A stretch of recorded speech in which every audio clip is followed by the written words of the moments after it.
Welcome to Sound of Joy Music Services, our YouTube channel where we have been active in these, as they say, YouTube streets, YouTube corners, YouTube uh, planet since 2006. 18 years here on the YouTube platform, and I'm so grateful that I've had the opportunity to grow as an actual content creator and as a musician because when I look back on my earlier videos, I still marvel at the fact that some of the same chords that I used to use, I've added more to them, and that is because of the um the variety of songs that the viewers request me to learn.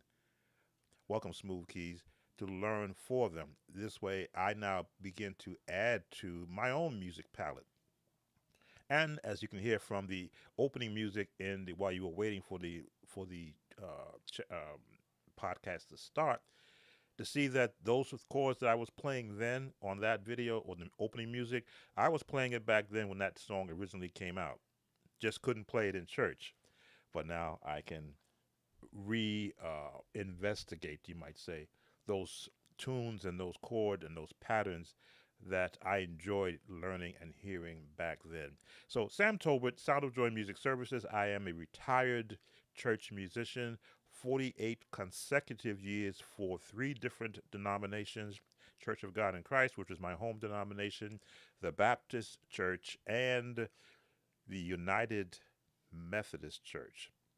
So I am well rounded in spirituals, anthems, early gospel, contemporary gospel as it began to emerge in the 70s, the urban gospel in the 80s, the hyper urban gospel of the 90s into the 2000s, but also I can play a hymn without a problem and incorporate limited light jazz infusion within a hymn, which is why you hear a lot of my music will have turnaround chords, they'll have passing tones, they'll have inferences that most musicians of my era never thought to add because they were not exposed to it as I was as a youngster.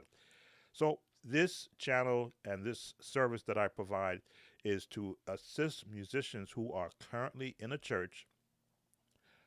Welcome from New Zealand. Oh, Sunday services. Oh, I'm going to have to share something with you before you leave. Um, is to help musicians who maybe have come up like I did, who did not have a local musician who had the time or the desire to help them grow musically in support of their churches. Yes, we do have beginner musicians who do come to my channel, and a lot of the videos may be beyond them, but I have put series on this channel to help them catch up to where the active church musician, and I call an active church musician if you're 5 years plus playing in the church, but you've learned enough to play for that local church and you can't, and you seem stuck if though you're not growing locally. That's why I'm here.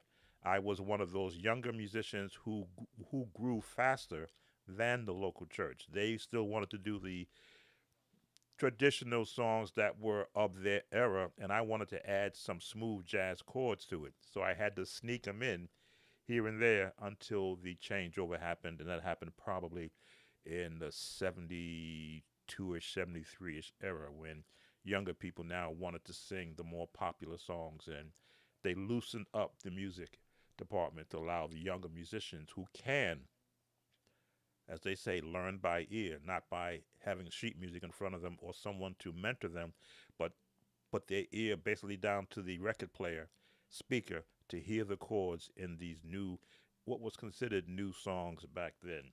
So that's who I am. That's what I do. And I've always wanted to be a catalyst to support the next generation of church musicians. And for 18 plus years here on YouTube, I've had that opportunity. So I'm going to do something for a visitor from New Zealand because that's why I always ask for to see where the visitors are from because I do appreciate, I'm in the United States, I do appreciate those around the world who do support me with their views and sharing this channel.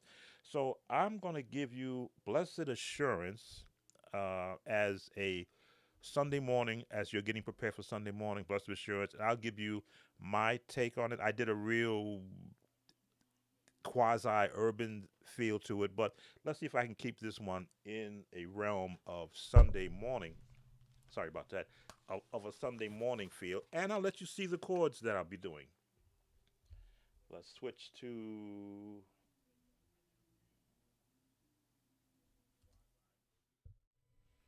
this point of view. Blessed Assurance in the key of D flat. Now, I've already warmed up today because I did a video. I did a video already for one of my Patreon members. So I'm all tuned up. Let's make sure that the chords are getting through. I always got to monitor. Yes, it is getting through. Blessed Assurance. This is for our viewer from New Zealand who's getting ready for church.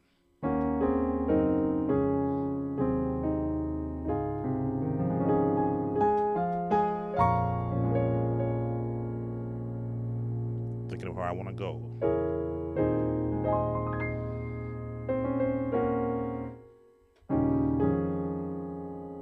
I got to think Sunday morning and not so much jazz.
Thinking too much.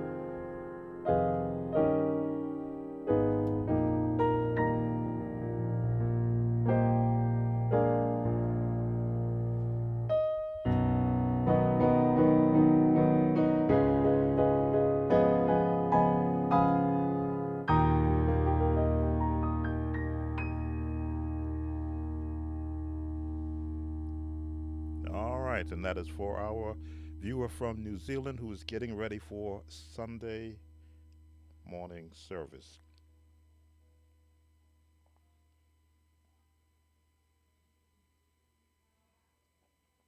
Just acknowledge those that are coming in. Welcome R. Henry, Smooth Keys,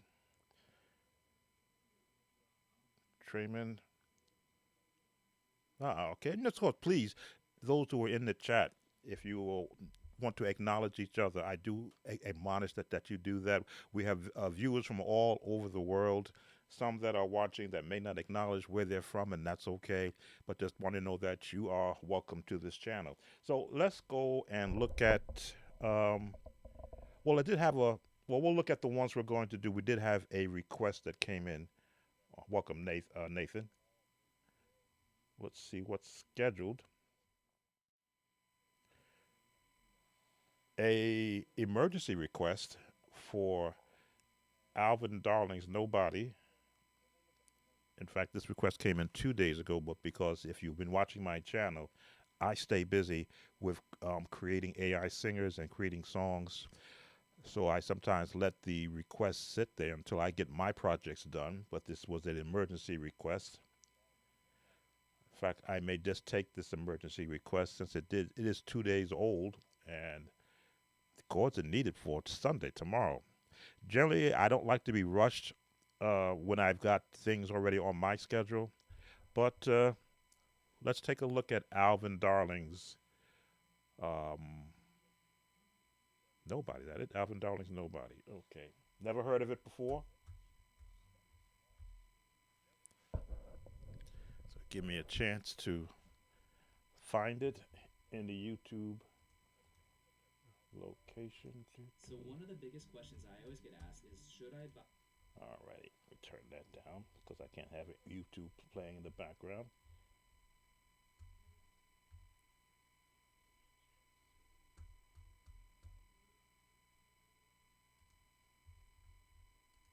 Nobody.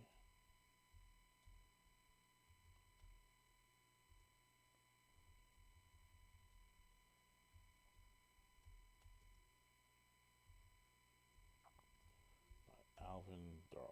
There we go. All right, I'm going to mute a second because I can't let YouTube hear these songs. Be right back.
All right, just getting a feel for the song. It's A flat is the key it's in,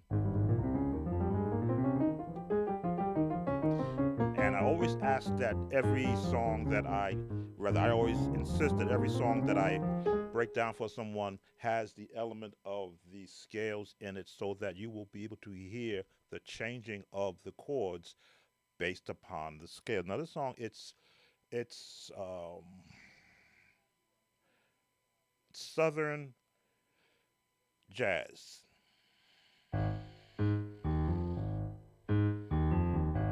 That's what your bass is doing. Your bass is doing that, right? Which is why I request that you practice scales on the left hand so that you be able to hear what the bass notes are doing, so that if you don't have a bass player, that lowest note is not left out. It's the seventh chord.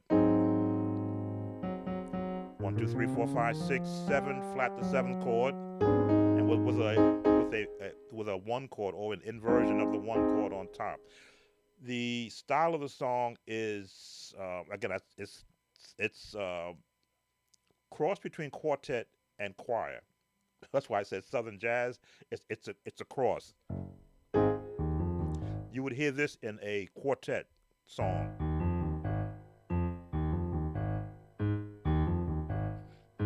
So they're going to be in the one, but you'll hear the movement.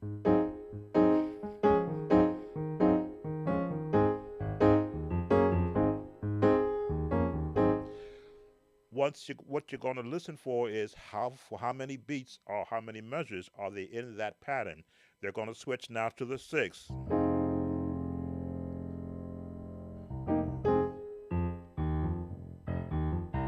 There it is. Which means now, again, in the scale, these are all in the scales. This chord is in the major scale, which is why the major scale for song learning is so important. You want to hear the chords that are in the major scale, that when they go out of it, you will see how close it is to the major scale. So they're in the sixth. Then they're going to go into let me see. They're going to do the five, but they're going to put the five here. No. I'll go back and listen to it. Be right back.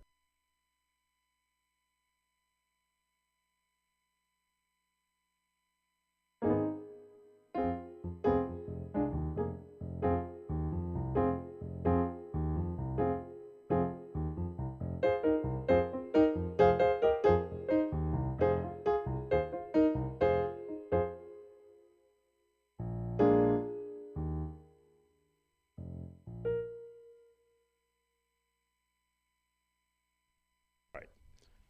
That was correct. They went into the two chord. Nobody, nobody, nobody, nobody but the Lord. So you're listening to lyrics, but the lyrics are going to tell you especially the actual choir lyrics. The choir lyrics are here, they're here. This is the choir lyrics are in this range.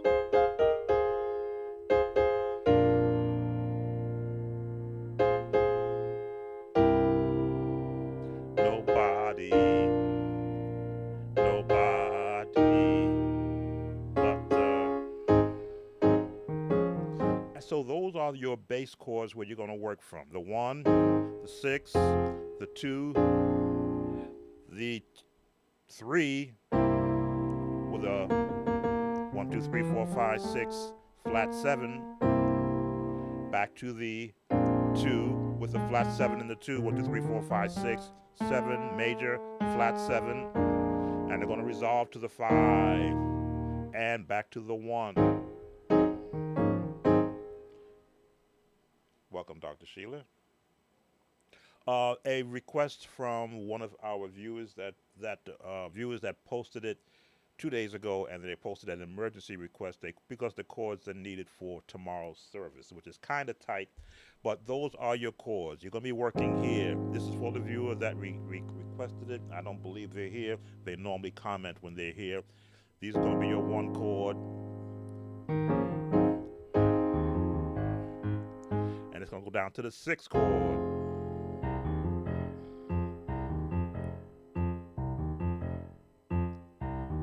Going to go down to the 2 chord. Now, if you want to look at your number system, 1, 2, 3, 4. Yes, that's your 4 chord, but that's one sharp note, which is not in the scale, but it gives you that tone because you're going the major on the 2 chord, not the minor, but the major. But they're going to go now to the 7th chord. Hold that note right there. Hold that note to go to the 3. Hold that note. Go to the 5. Hold that note. Nobody but the Lord. As you can see, these notes are right there. Rather, these chords, I should say, are right there within the major scale. Once you hear the song, there's a lot of the movement which is happening in the song. But from a learning standpoint, you want to find out how close are the chords in the song to the scale. So now let me listen to the rest of it because I'm sure there's another change coming up, and then we'll look at what we have on the docket. Let me go back on mute.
All right, so the song is coming to the end. I'm going to let you hear some of it. I'm going to pipe it into the chat. I got to be careful how long it's there so you can hear what I'm hearing and how I'm able to find everything that's happening in this song. So let's remap the sound.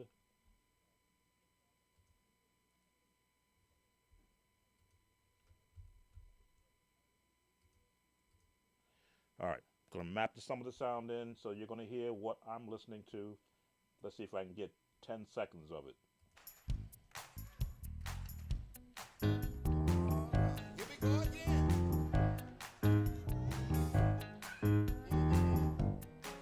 Nobody, nobody, nobody, no, no, nobody.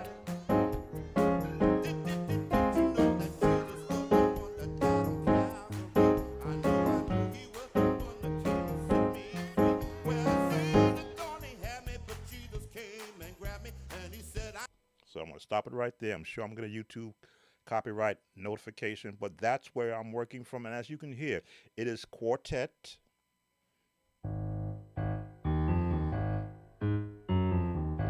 That's the quartet touch. It's jazz.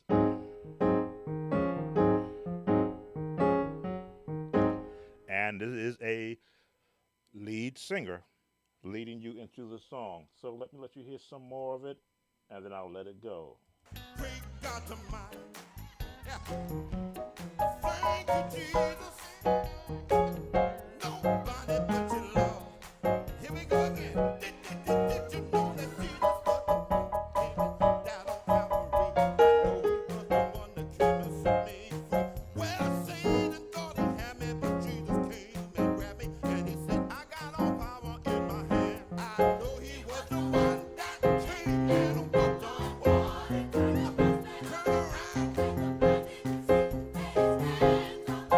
They heard it. Good God Almighty.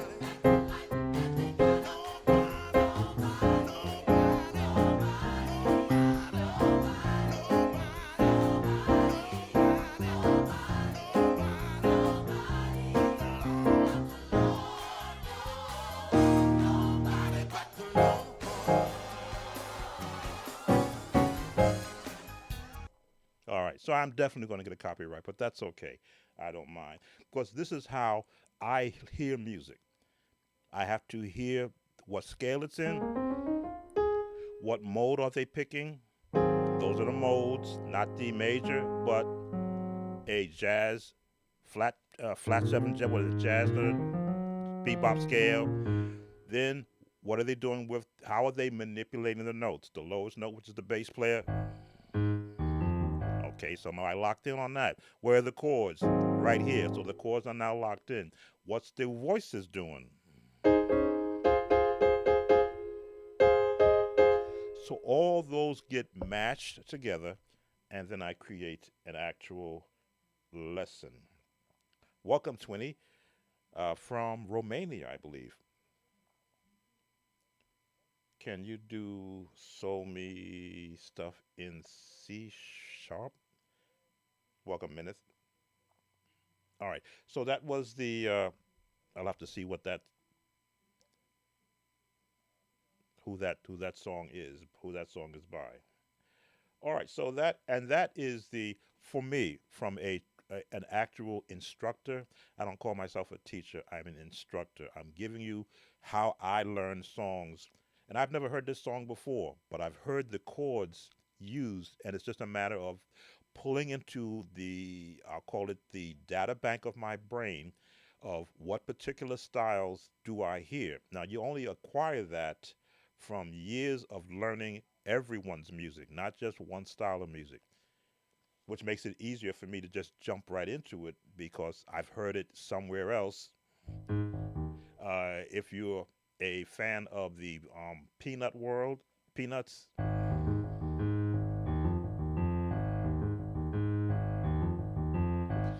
because I've learned that years ago. It's like, okay, I know where they're getting that from.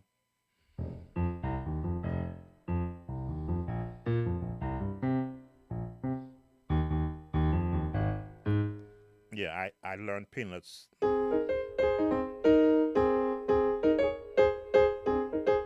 There we go. And I got them both together.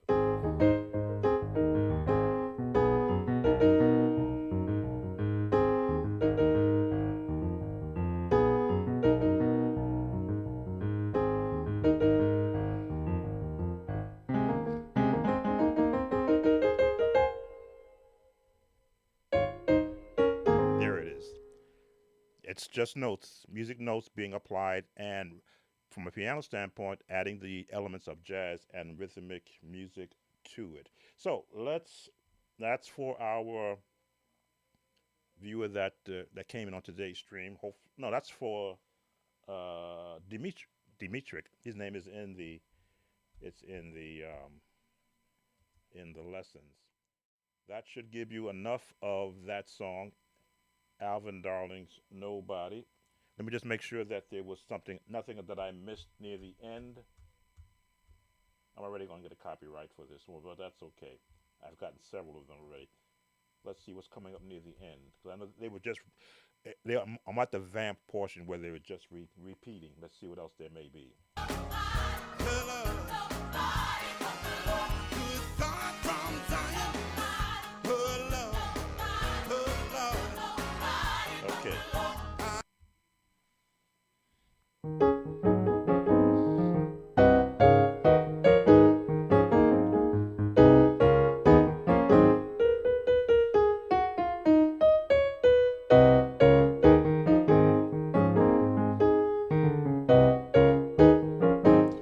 That's the gospel side of this song. Again, they're just patterns. Once you know where the pattern is being called upon, you bounce it in.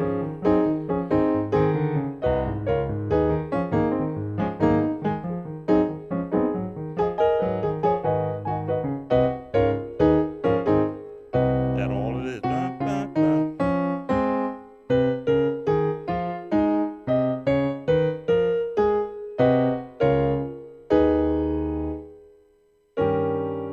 Or whatever tone you want to hear, pick one or both. All right, so that's welcome, Bruno, from Italy. Oh, I got to give you something. What do I know from Italy? I always try to acknowledge those who come in uh, from around the world.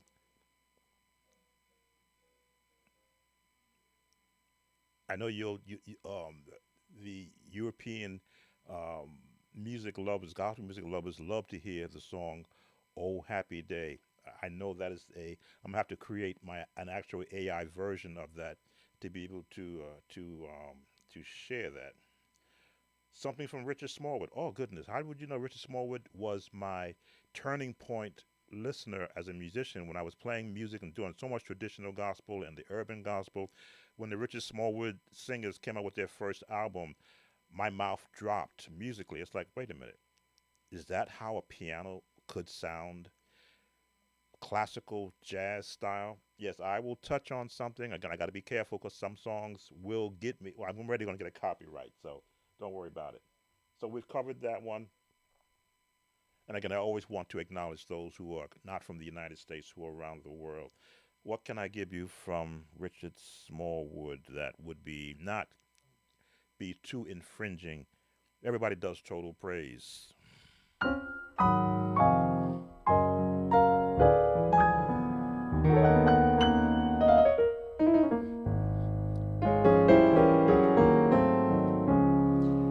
Let me see.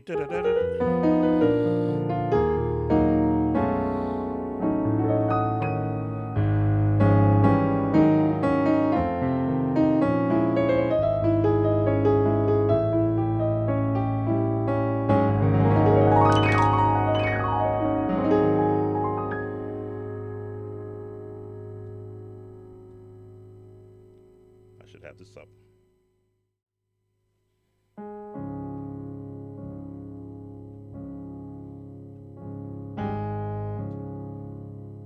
I'm really gonna get a copyright already.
take the copyright strike.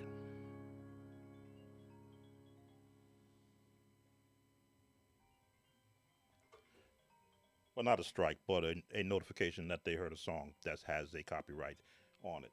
That's okay. I will take that.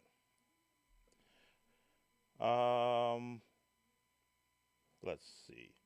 We have our list, which I didn't go to yet. So let me go to the list. Oh, we did go to the list. We had a viewer. I'm getting all I'm getting all messed up now. Let's go back to our viewer that had made a request for a song from John P. Key, The Anointing. The Anointing. Didn't I do that one? It sounds familiar that I looked at that. Maybe not as a stream, but I did it on the channel.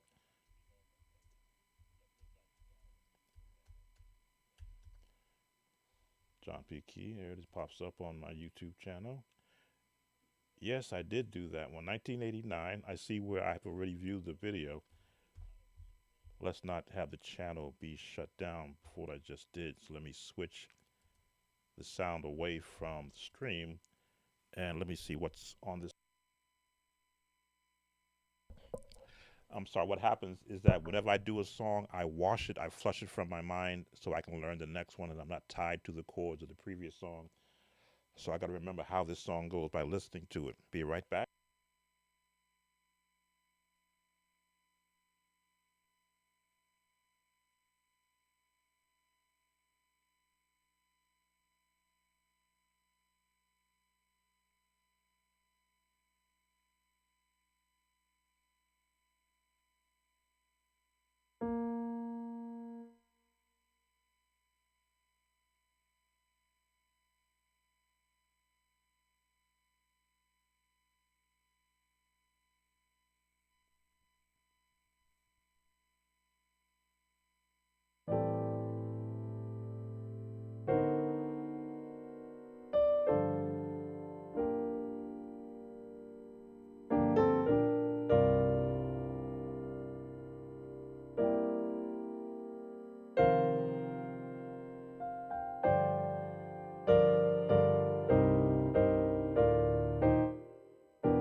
All right.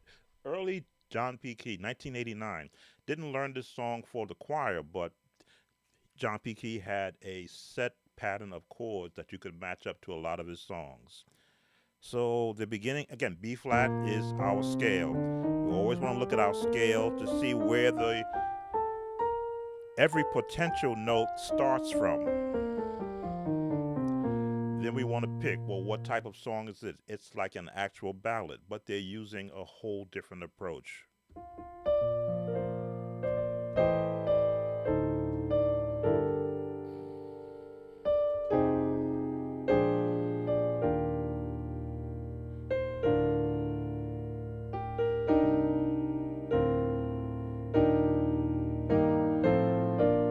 That's the pattern. D1, 7, 3, 6, 4, 1, 5, no, 4, 5, 4, 1.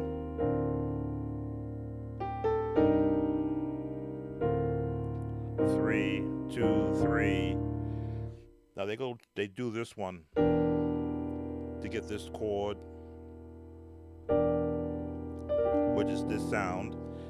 Now you want to look and say, well, what is this chord name? They say it's an E minor 7th chord, but it's the sound they want. If you really take it down and look at it, if you want to look at the C major scale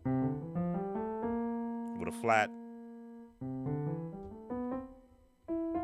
it's the notes you would find in a C7 chord. But if you remove some of the notes, you will find that it's every note in the B flat scale but this one added in. That's why I often say you want to hear these chords, play the scale, and then find the note that's not in the scale. That's the chord they're doing. And they're using this as a 2 to the 5, but going this direction. Let me see. Then they go to the 7, 3.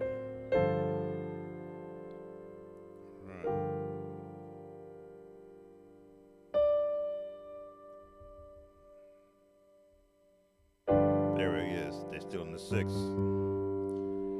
The anointing makes the difference in my. A suspended chord, right? And then they resolve it. So these chords are what I covered in my chord series, where I said here are all the chords that I could find in Google, and I actually supplied a lot of those charts to the series I did on building your chords. The more chords you hear that you practice, you will hear them in so many gospel songs to the point where you go, wait a minute, all that is a suspended note in the scale. If you want to move that around,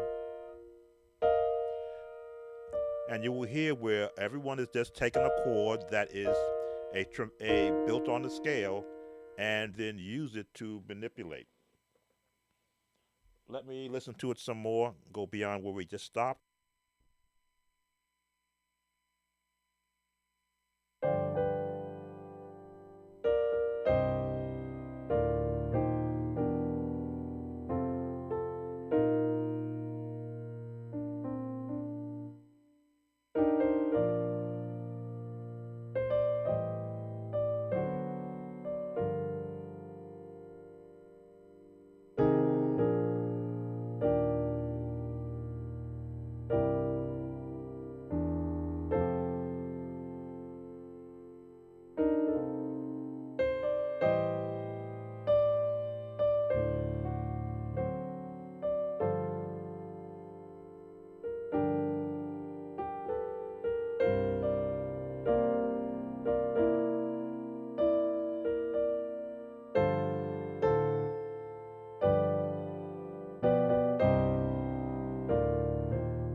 So they repeated the first part again, but then they went into the next phase of the song, which is what you're listening for.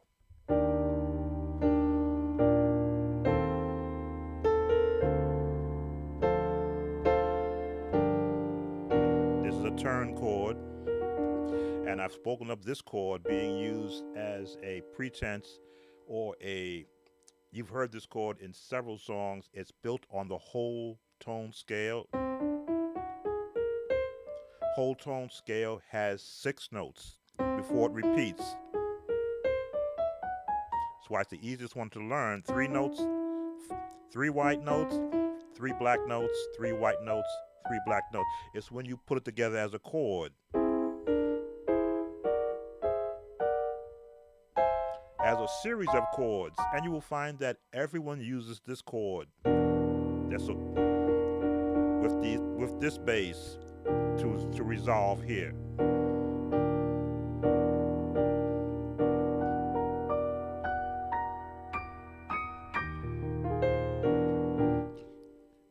.99% of the songs you hear is you want to hear that chord in it.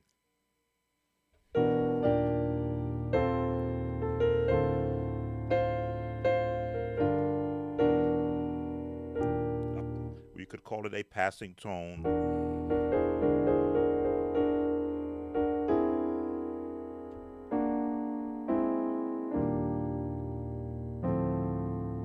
And then it resolves it.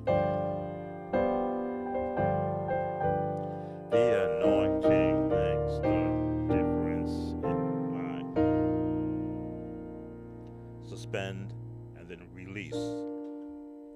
Okay, let's continue.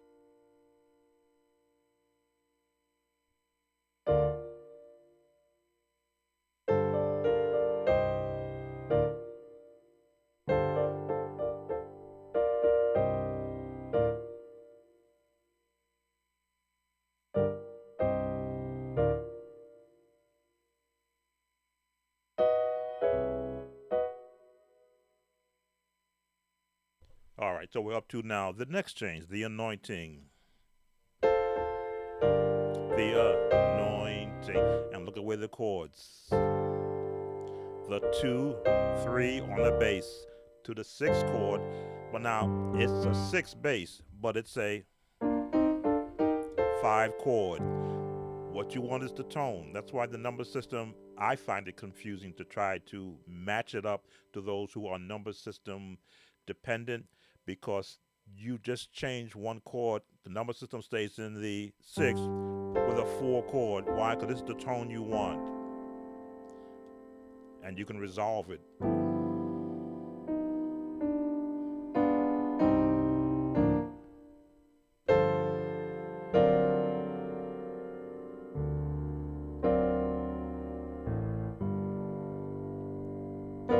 There we go. Adding some of those changes. But now what happens is it's going to go now from B flat to B. What you want to do is to lock yourself into where the chords are. The anointing. Half a step up.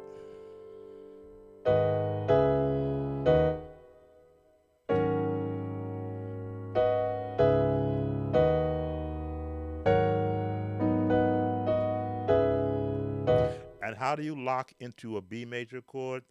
Think of playing in G flat major and in A minor. A flat minor.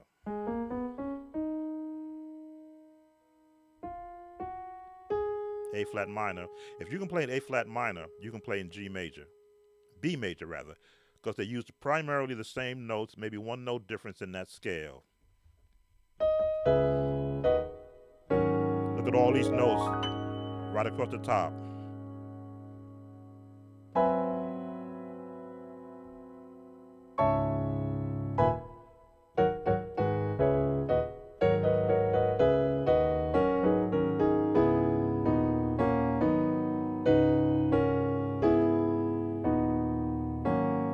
There's your G flat chord, or F sharp for those who want to be technical. F sharp.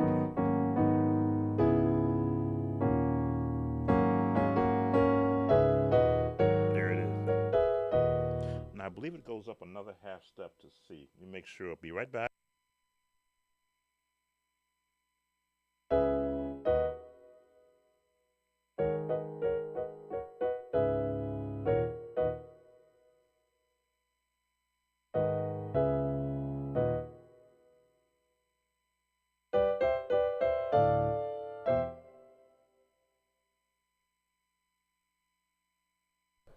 Yes, it does go to C. So now you can be a little more comfortable.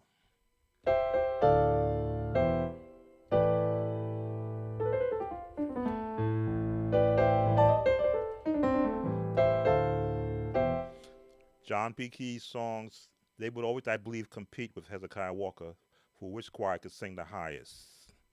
That's high for a tenor.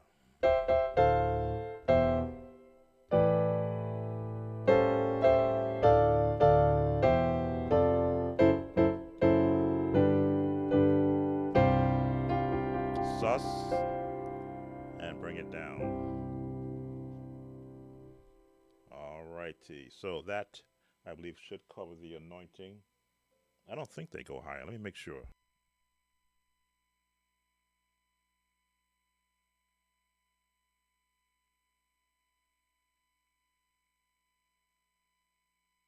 Yes, they do stop in key of C.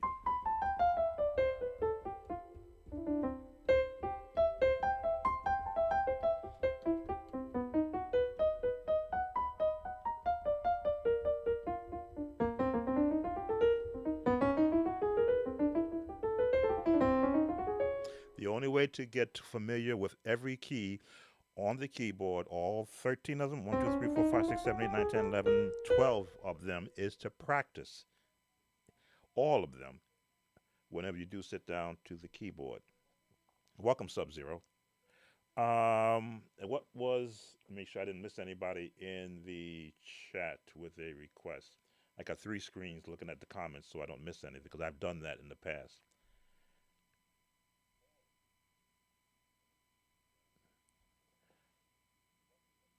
Oh, Center of My Joy by 28, who is from Romania, if I keep getting that correctly. Center of My Joy. I've always played it in C, but it's really in E flat. I gotta be careful. Well, again, be careful. I'll see the notices once the stream is over, and they'll give me an option to either delete what they heard or leave it, and I'll leave it on this stream. I've been leaving it on the last few of them. Center of My Joy. E flat. I'm trying to remember how it opens up without going to it.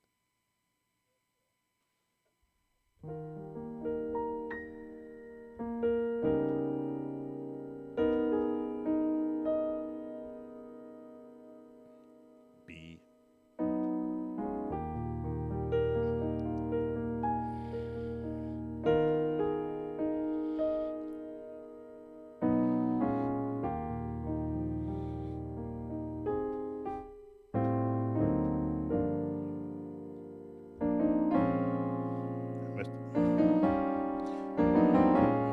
Been a while since I played this song.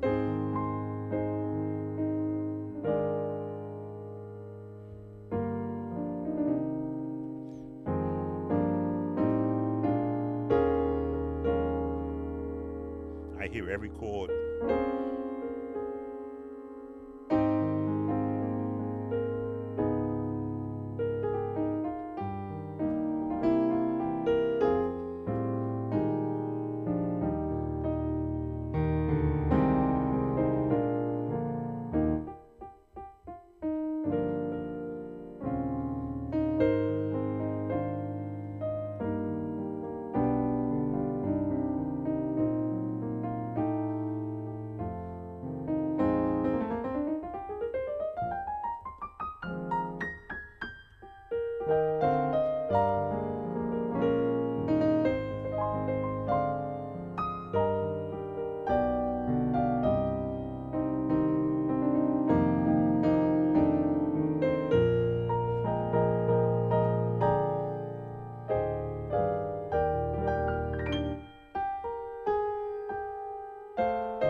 Oh yeah, I'm gonna get that.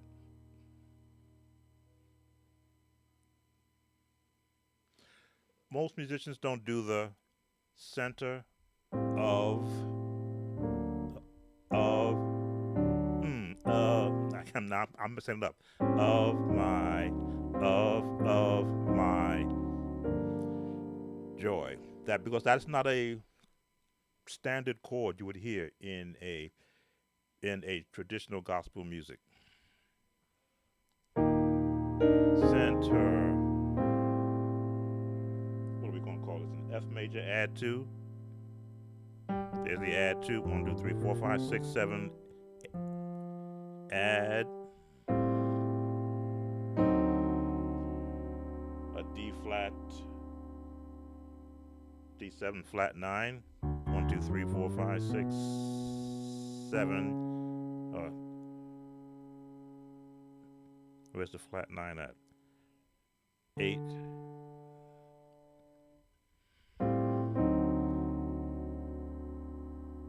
Where's the flat 9 at?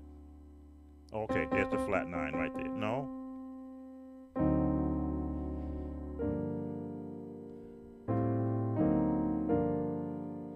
And from right here,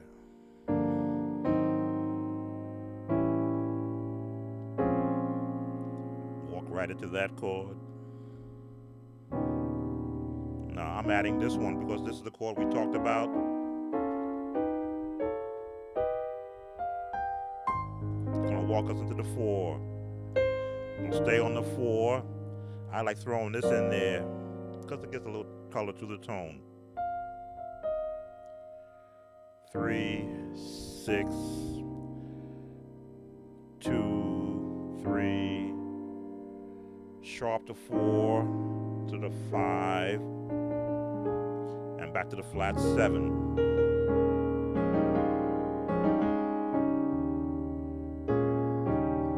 And this is the 2-5-1 in E, right? No, 2-5-1 in A flat. 2-5-1 in A flat. Flat 9 in E flat, or the 4 in A flat. Pick and choose where you want to put this chord. But we're in E flat to the major of the 6. 1, 2, 3, 4, 5, 6. 2 of the 5. That's why I hate the number system. Sharp 4, 5, 1.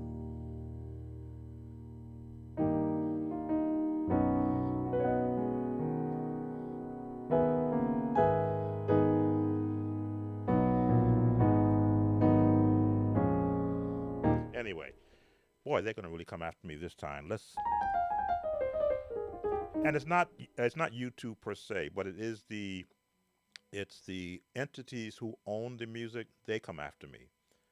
They go, hey, this guy's playing this song, and the only reason why he's got viewers is because he's playing this song. And then they give me either a slap on the wrist, or one entity wanted to close this channel down. So I don't play that. So I don't even talk about that song anymore because I had to talk to the lawyers via email so them not to shut down this channel because I played it in 2008 and they wanted to shut the channel down from a 2008 video when everything could be played on YouTube. But that's where we are today. That's why I say sometimes some songs I'll let go through because I'll get the slap on the wrist, which is a notification.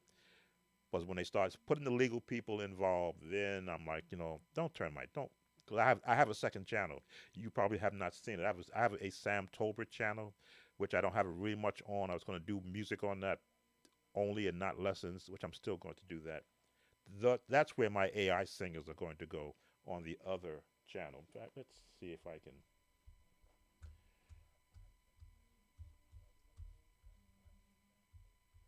See if I can show that channel.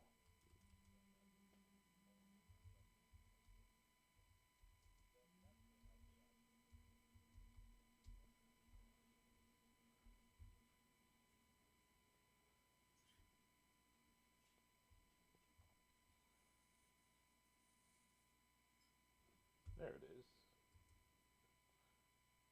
And I'm not even subscribed to my own second channel.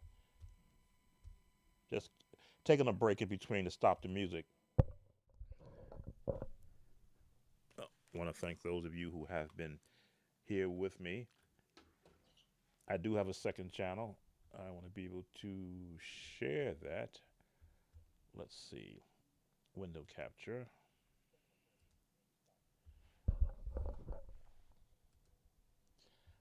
So if they do close down this channel, I'm already, I have a second one already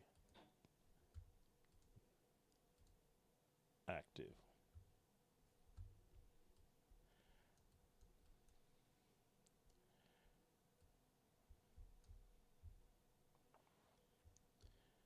Give me a chance to adjust this window. As you can see, some of my AI singers did make it to my second channel.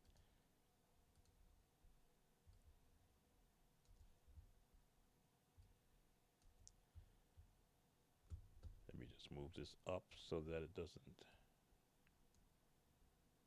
There we go. That's my second channel.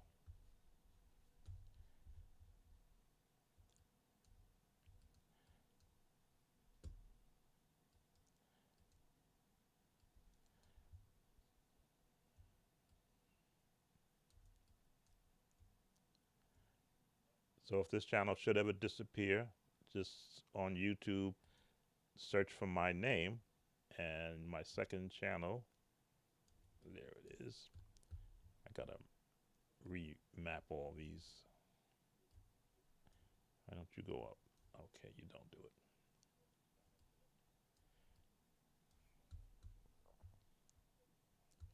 Can I do this? It's not allowing me to. Oh, yeah, I'm hitting the right button.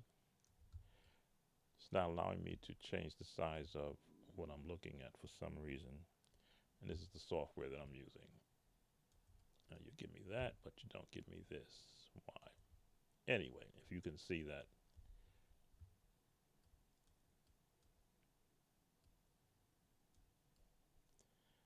Sorry for my head being cut off. I'm trying to get this to open up to let me see the top, and it will not do that. Oh, there it is.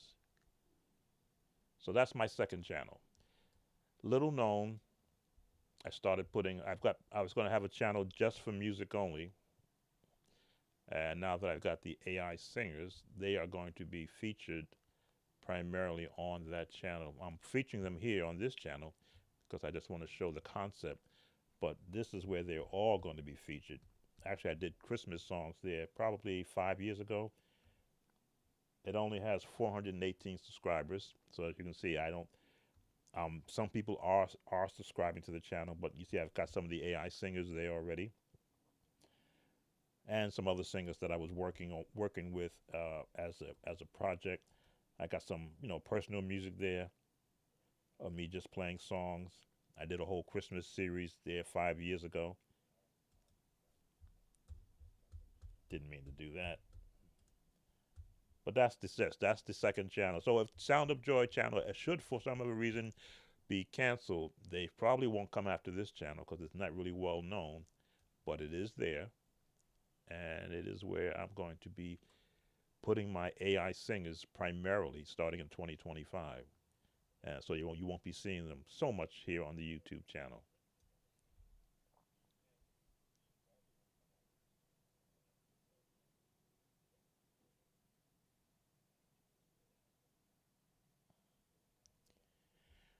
Yes, 20. That's my second channel. I started it with the intent of doing live, not doing live, well, doing music primarily. No lessons at all.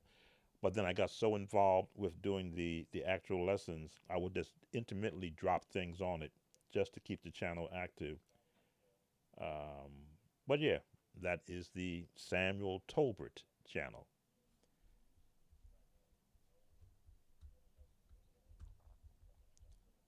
So there's a path that I've already worked out musically to be able to feature direct the to the actual viewers. Let's get this out of my way. Let's drag that down to here. Come on. Okay.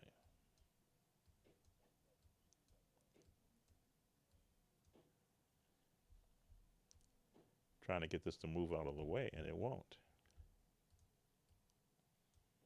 There it is.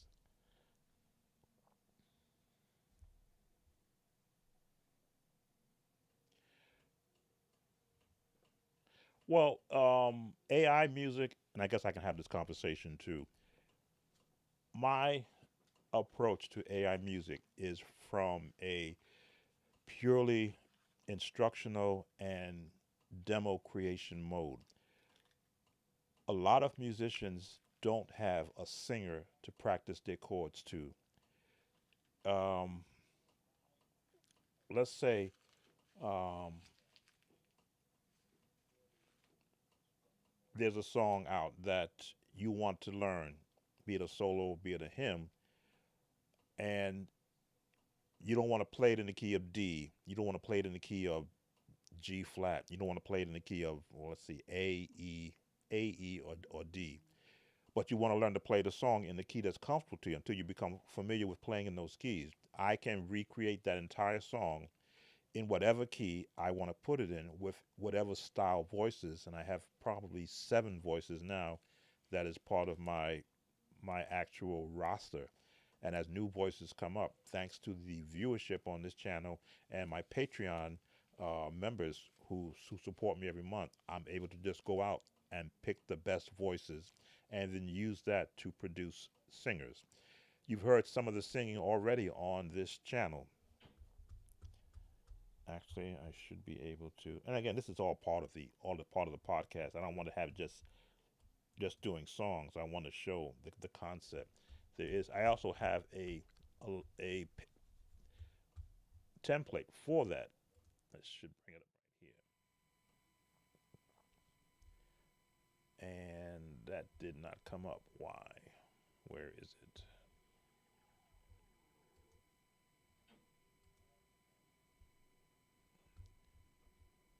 It should be showing the display here.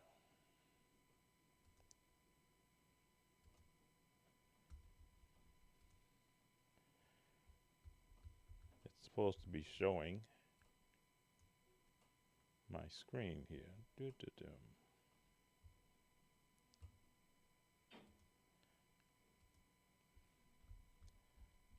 Let's see what the issue is. Do change from window. Go back to display. There we go. So that is my actual template. This is where I create the AI singers. They are done from MIDI notes played on the keyboard. So if I were to bring up, and I'm building an actual catalog of songs.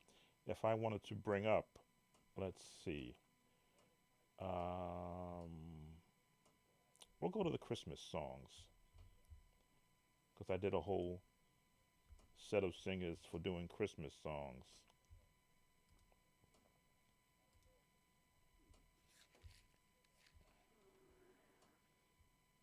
Why is my stomach growling? Where are the Christmas songs at?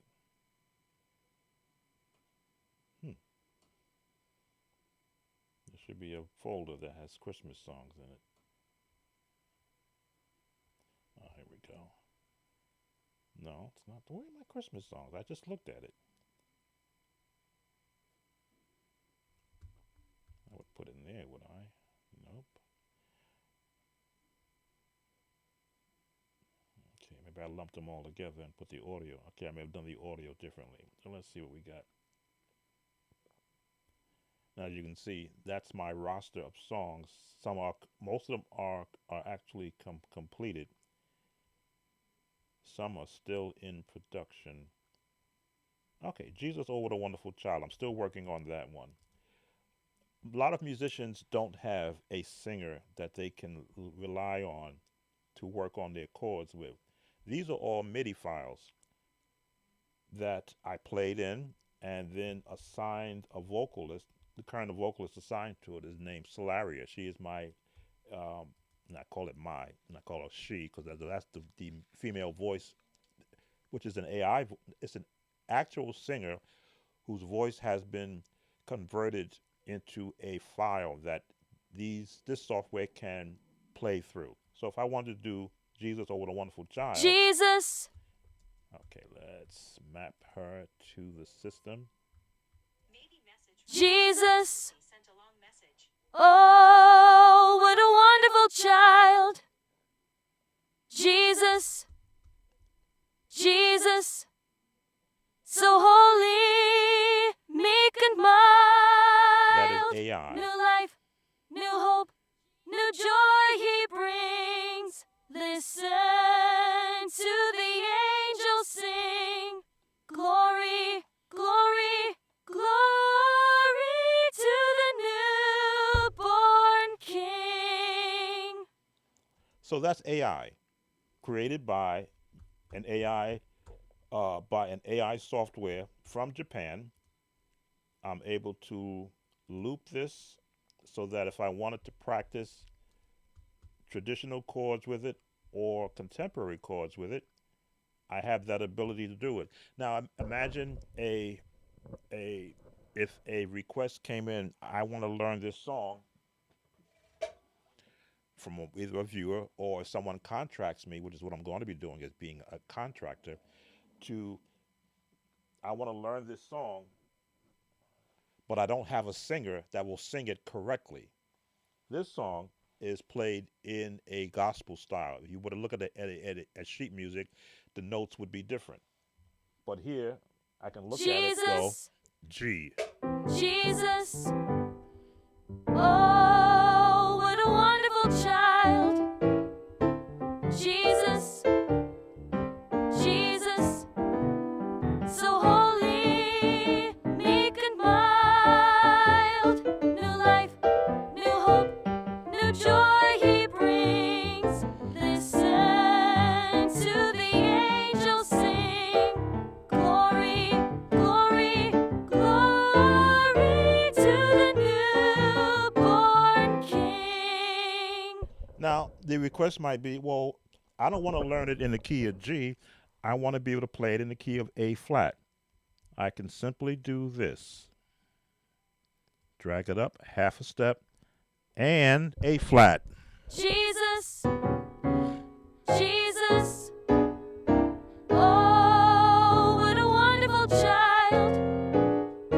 Jesus, Jesus, so holy, meek and mild. New life, new hope, new joy he brings. Listen to the angels sing. Glory, glory, glory to the newborn King. I did not have to contract a singer to come in and do me a separate version of it. Right now, I'm still building this one. So this one template is the template for the other three voices, which I can map in any way I hear. Because I hear three-part harmony all the time, it's not a problem for me to manipulate the breathing, the punctuation, the actual context. And if I want to take this down to G flat, F sharp for those who want to be technical. So now it's in G flat. Jesus, Jesus, oh, what a wonderful child. Jesus, Jesus, so holy, meek and mild. New life, new hope, new joy he brings. Listen to the angels sing. Glory, glory, glory to the newborn King. Without any really degradation of the vocals. Now, if I get too low, I can bring in a tenor. So let's say I want to go down to, let's go down to E flat. This E flat.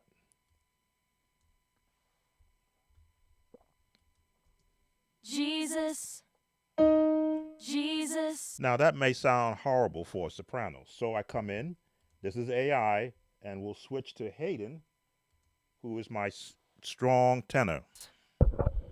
Oh, what a wonderful child. Jesus, Jesus, so holy, meek and mild. New life, new hope, new joy he brings. Listen to the angels sing. Glory, glory, glory to the newborn King. Any key, any style of voice. Let's take it down a little more. D flat. Let's take it down to C. But let's go to our alto, Nile, who is one of the latest voices that I have. This is Nile. Jesus, Jesus, oh, what a wonderful child. Jesus, Jesus, so holy, meek and mild. New life, new hope, new joy he brings. Listen to the angels sing. Glory, glory, glory to the newborn King.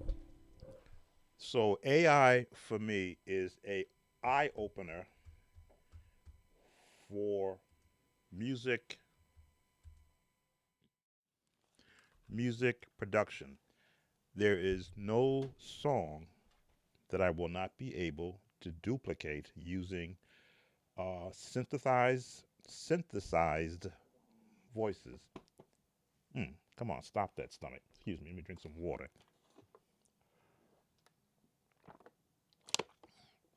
Forgive me, I'm not supposed to be growling.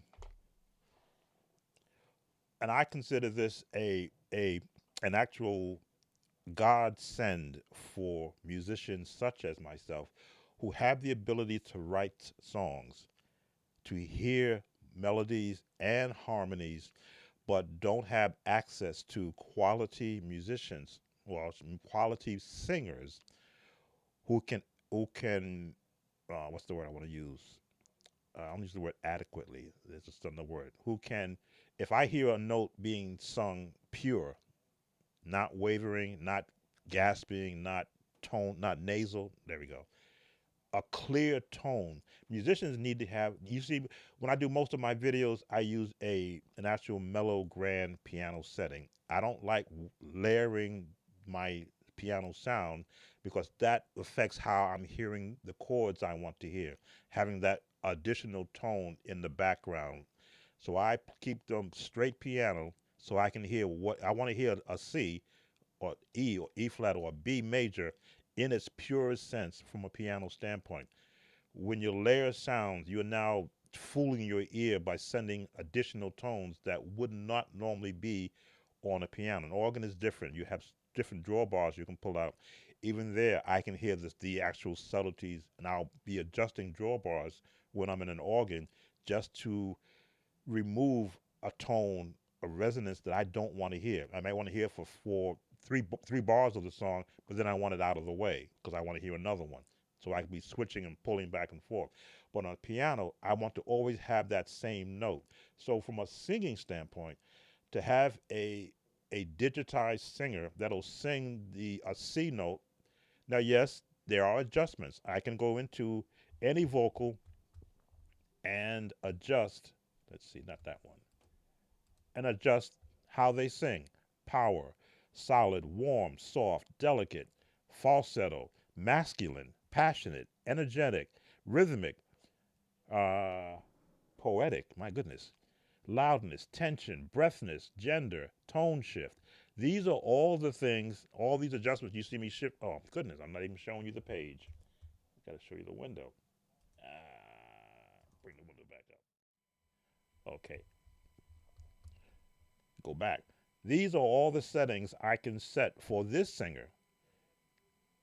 Language. Yes, if I want to sing in Japanese, English, Mandarin, Cantonese, or Spanish, AI allows me to switch the tones. In fact, let's put this in, because I always was wondering if it's singing correctly.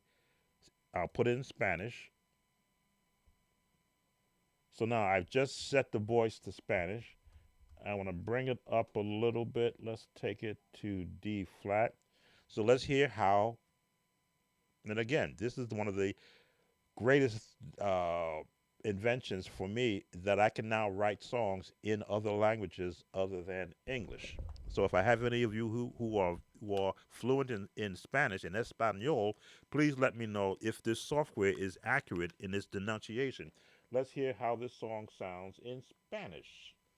Jesus, Jesus, oh, what a wonderful child.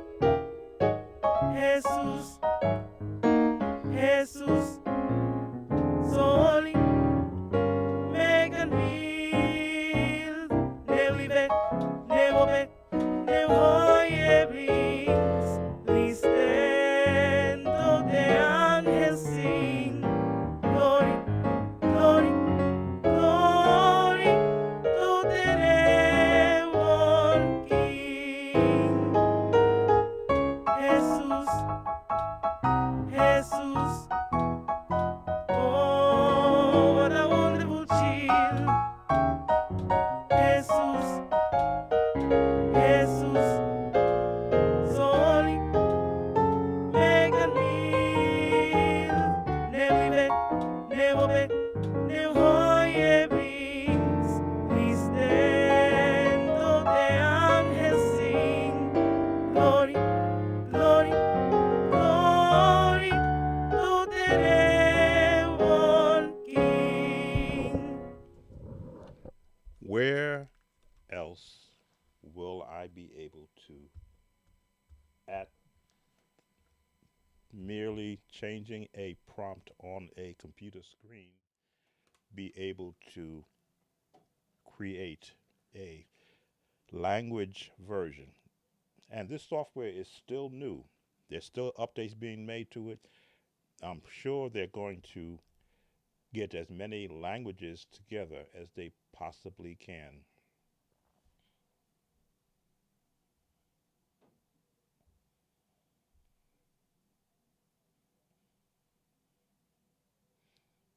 You're still tight-eyed on these singers. If you want, I can sing or want to send it to me for free. If you have a voice with no copyright infringement, but it's got access to on me. Well, and 28. I appreciate that.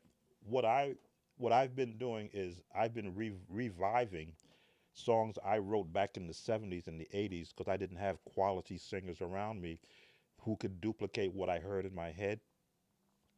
So I'm pulling up versions of the, and from a demo standpoint, as I often have said, these AI singers are not replacements; they are substitutes. If you got a good singer, you're not going to put an AI singer voice with a good singer. But if you don't have a good singer, and unfortunately, when I watch a lot of live streams from several different churches, I hear people screaming into microphone. I'm like, I can't understand what you're saying, but I could recreate whatever song they're doing and give a better musical interpretation to how the song could sound like if the singer would lower their volume and just sing pure notes. Pure, that is the word I wanted. Pure tone, not graspy, not yelling, not, singing from the depths and then screaming to the top of the lungs. I'm a musician. I like music that is musical, not loud. Yes, there's a place for loud music, but for me as a listener, I don't want to be trying to figure out what chord is being heard in the midst of so much loud music.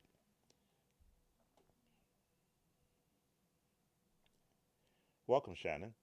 I just saw your tutorial on Faithful. I learned by ear in my church and wants me to play during worship. Do you have a video of just playing the piano chords throughout the song? Is that Faithful Hezekiah Walker's Faithful is Our God? This is for none of there's an actual 10-second delay in between the time you type and then the time you hear me respond. Gotta go real quick. Hit me up. Okay, 28. We'll see what's happening in 2025. Because again, as I say, I'm still new in this world. So yes, I do have a video on "Faithful Is Our God," and all of my videos will show you the chords without the singing, and they are actually basic. Let me make sure I didn't miss any other request. Um, Dimitri, I did do Alvin Darling Nobody. It's already been done. You may have to. You can go back in time on the live stream now because I did cover that song for you. Key of A flat. We covered the chords. We covered the bass runs. We covered the walk ups. The walk up chords on the last part. So it is there. Let's see. We covered Richard Smallwood. Oh, Richard Smallwood, Jesus, love of my soul. Let's see if I can do the request for musicians looking to learn a song. And again, I've got to be careful of how many known artist songs I play because YouTube right now the AI gives me notifications. What I don't want is a hand slap from a live person because of so many notifications. So if I don't do it, there's a reason why. See, a couple of steps of my joy.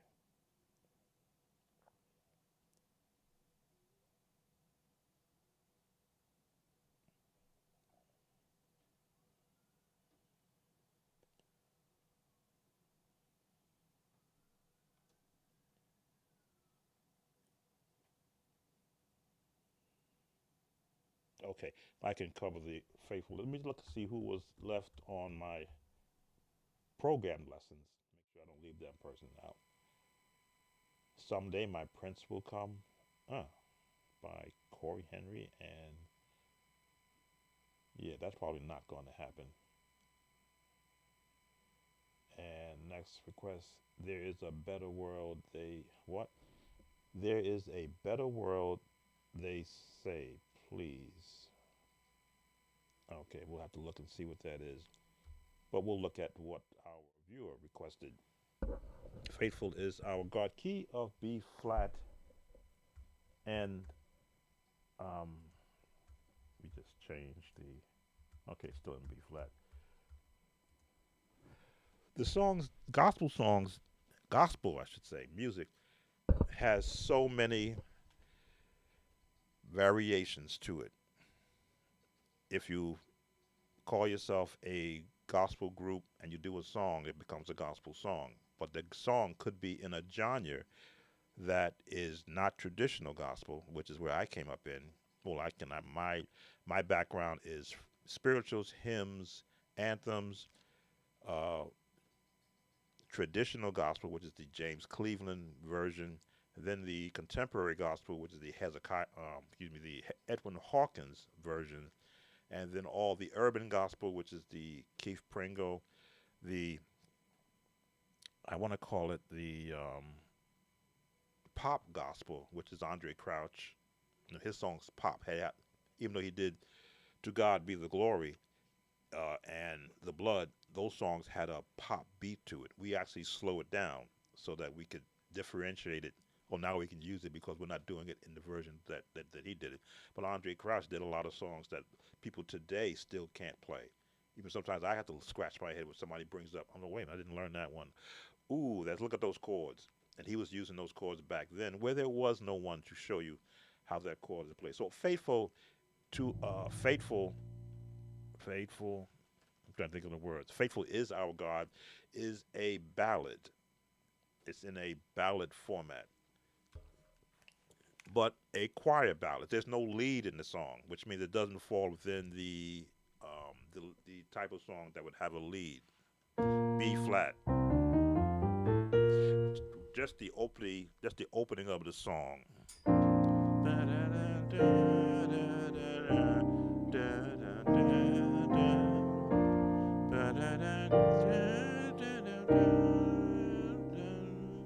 There it is. Have to remember the bass.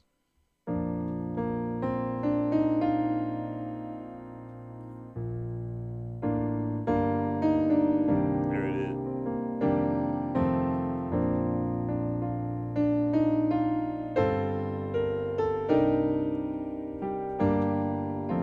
And the last note of the chords structure is the bass, the lowest note.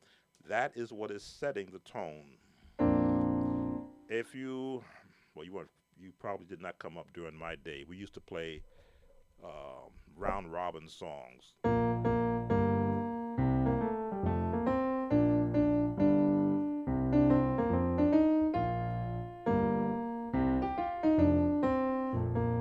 Faithful is our God follows that format.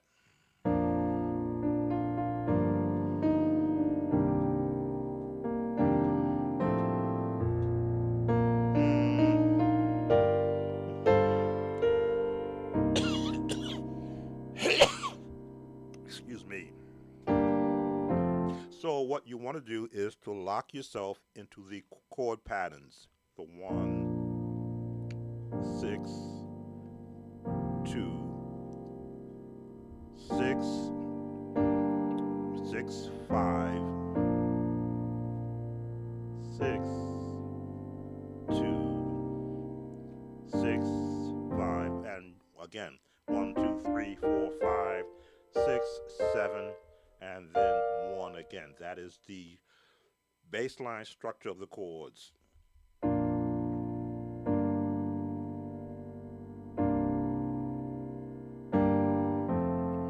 Making it as simple as you possibly can. So once you start hearing the choir sing their part, you want to make sure that your bass notes match them. Faithful, faithful, faithful is our God.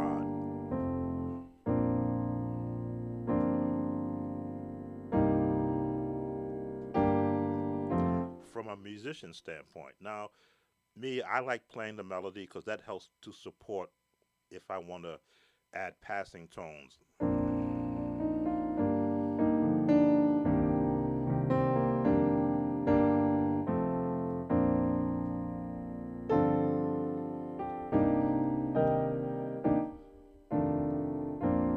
Faithful, faithful, faithful.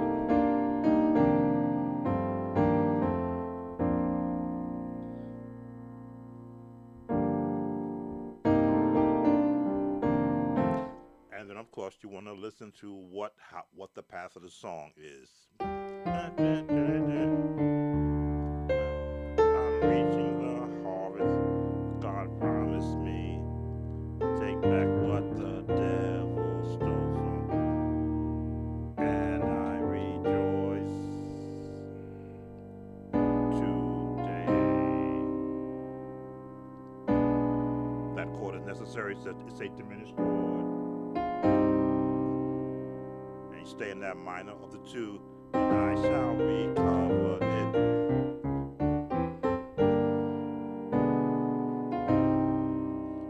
And it's quick.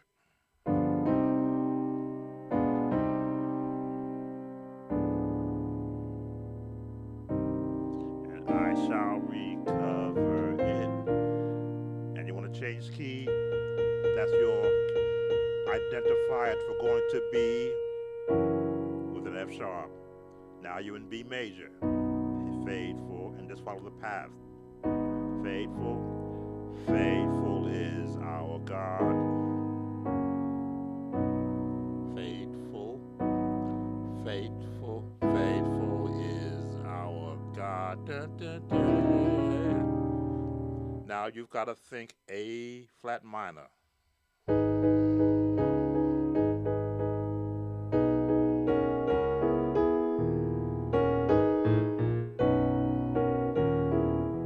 E flat, walk up to get to the A flat minor. Diminished chord is coming. Today, A. And I shall recover it. That's your identifier to take you down to the C. That's how easy it is to transition chords. Look for the identifier. Faithful, faithful, faithful is our 6 to the 5, 1, 7, 4, no 2.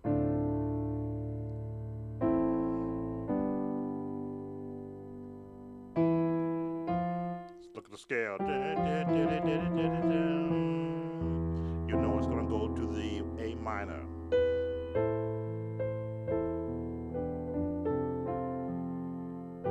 Walk the scale.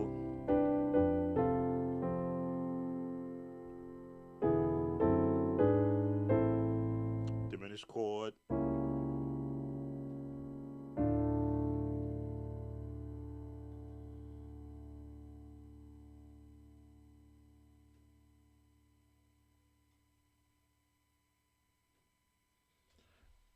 Dimitri, those chords were already played. They're in the stream. You can go on the live stream. You can back up and see where I covered that song. I can't quite tell you where, but if you back up in the live stream that you're on right now, I did a whole segment for just that song, an entire segment.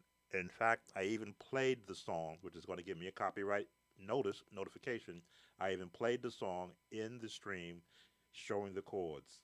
So you're going to have to go back, review it there, and you can catch up to the stream. But it is there. I did cover it. Is there a simpler one I can play tomorrow, or can you play the whole song? I want to see the whole hand movement. Um, Music is just a series of notes played on an instrument. Doesn't matter what the kind of instrument it is, especially when it's a piano. Seeing the hand movements, if you don't have the reach that I have and the ability to move, you won't be able to play the chords by watching what I'm doing. I have the video already covered, that you can actually freeze and slow it down. But as I often say, once I do a request from a viewer, I never know what their skill level is. Do you know all your scales? Can you go to B flat, to B major, to C, to D, D flat, or E, C sharp, and fluently jump through the keys? Because if you have that ability, then the chords are not a problem. All you need to know is what is the pattern. The melody never changes. The patterns stay the same as you change keys. We're in C now.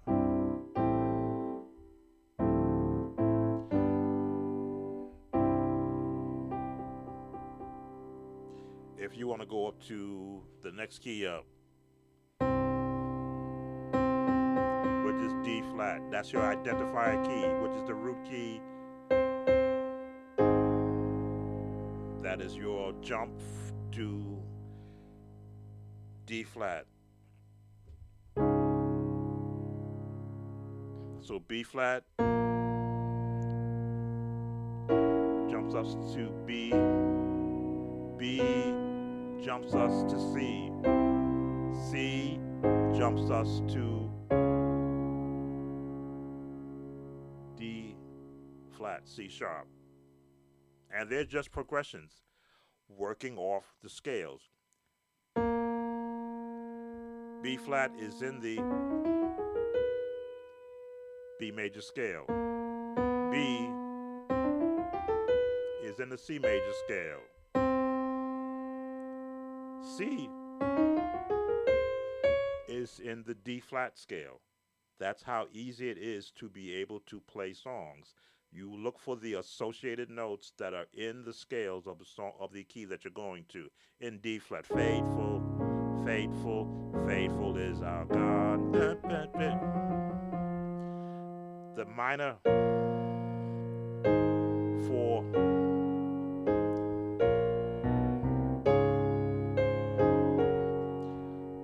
now you're gonna walk it up from here to diminished chord today. And I shall recover it all. Right up the scale, which is part of the circle of fourths. Diminished chords to the minor, and I shall recover it all. Yes, I rejoice too. Now, if you're unfamiliar with the minor chord sound, listen to the choir voicing, because that's what's giving you 65% of the chords are found in the choir voicing.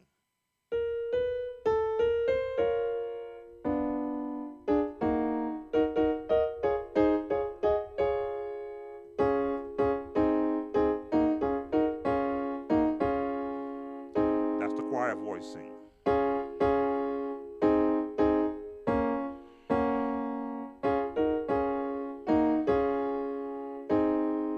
65% of the song is in the choir voicing of this type of song. The rest is just adding the chords.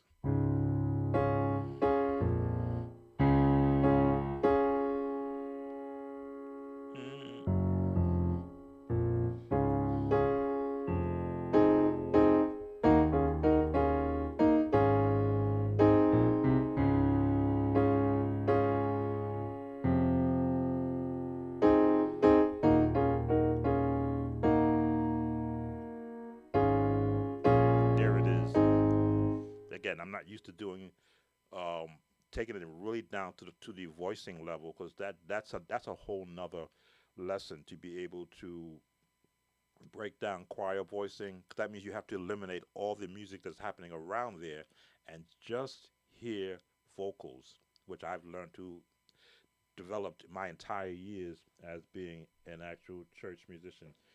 Thank you. The Cordy app has shut down again, and now it's back up.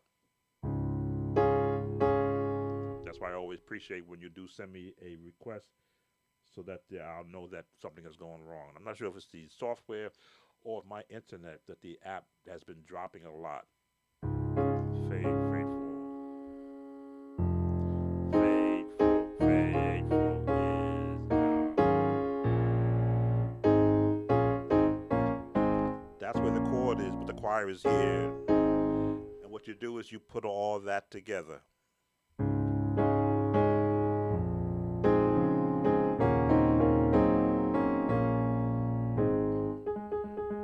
Being able to hear the scale, which is where the chords are found.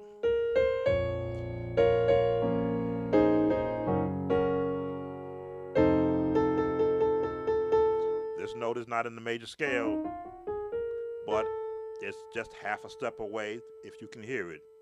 Take back what the devil stole from me, and I rejoice. Diminished chord. And the diminished chord, I did a whole series on how you create a diminished chord. You take a minor, you take a major key, flat the second, flat the third note, you have an automatic diminished chord. Take a major chord, 1, 2, 3, 4, 5, flat the fifth, flat the third, you have a diminished chord. Every time, no matter what key you're in.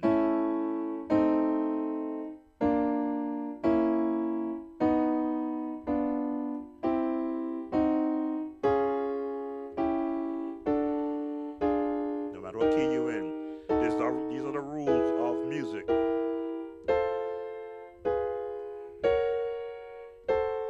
Anytime you have a major chord, you flat 1, 2, 3, 4, 5, flat the third, flat the fifth, it will automatically be the sound of a diminished chord. Now, when you add secondary notes to it, that gives you that full tone. That I rejoice.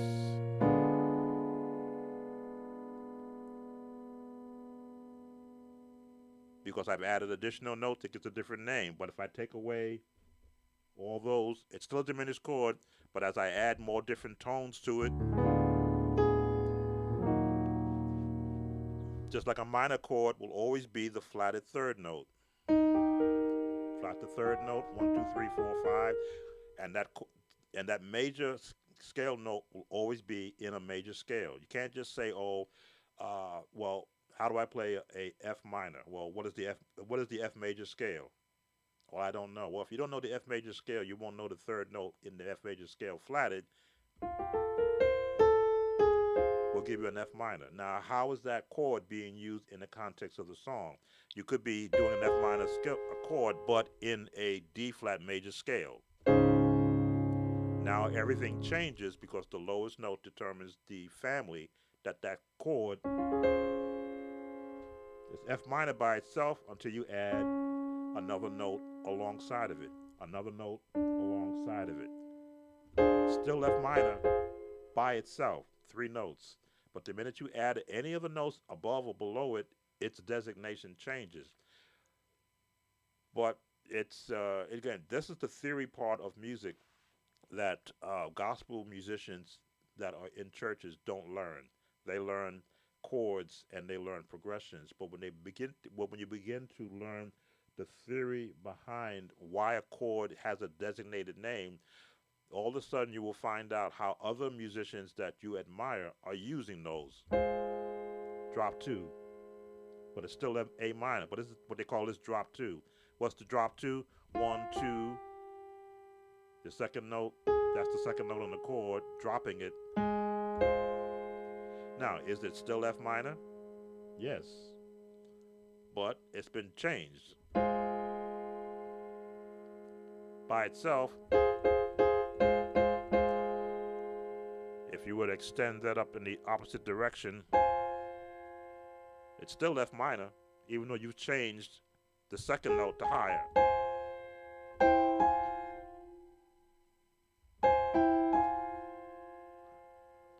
Let me see. There we go. It's just reharmonized. Restructured, and the more that you spread out a note, it allows you to incorporate extended chords.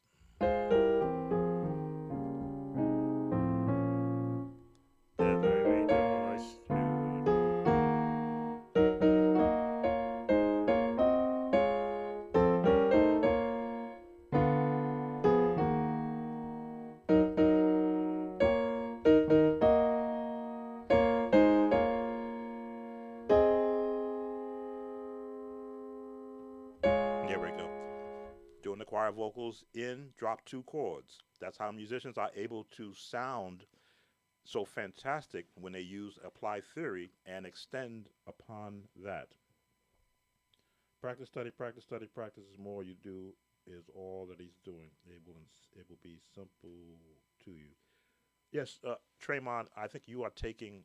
You the one that's taking the course? No, that's Benji, who's taking a course in jazz. I did not have the luxury of being able to be instructed by a professional pianist. I had to listen 100% of the time and try to separate every note as if though it was an individual note, and then go to the piano and try to memorize where I heard that note in that particular chord. So a lot of what I'm showing you now is not from sitting with someone, it's from struggling as a young musician to understand where is that note that I hear in my head on the piano. It's not there, it's not there. Oh, okay, it's there, but what about all the notes underneath that? Then I'd have to go figure out what is that note that I hear.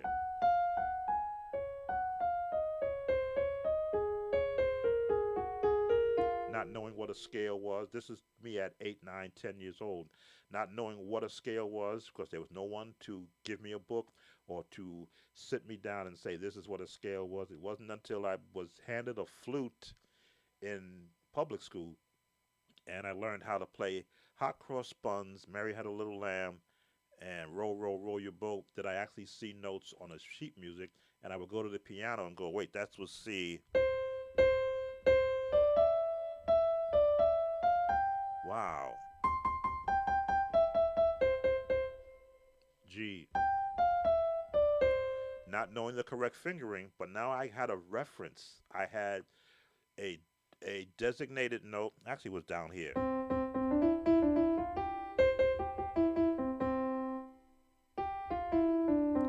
And that helped me musically to now have a point of reference to go, this is what middle C sounds like on my flute.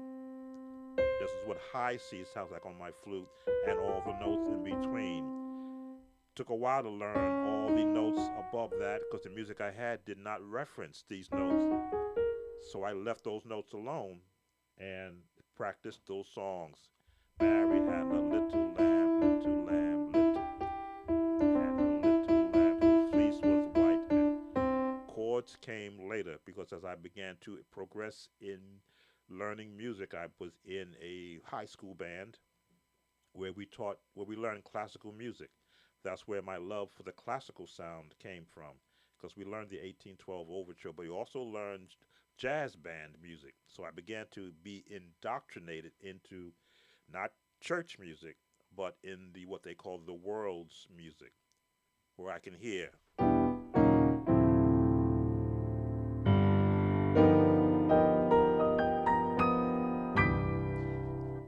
And I began to incorporate that into my playing, still without a mentor. And when I got the opportunity to play for my home church, nobody wanted to play the piano because everyone that were there wanted to play the organ. The piano was a Steinway Grand, 6 foot, beautiful sounding piano. I was prepared to sit down to that piano, and when they were singing the hymns like Down at the Cross in the key of A flat, I learned how to hear the scale in the songs. incorporate my jazz field down at the cross, the seventh, where I say diminished chord. All that movement was what I learned being in jazz band. Where from cleansing from sin I died. And they couldn't understand how did I become so fluent at maneuvering the notes across the keys. Hearing it in the jazz band and how we approach music.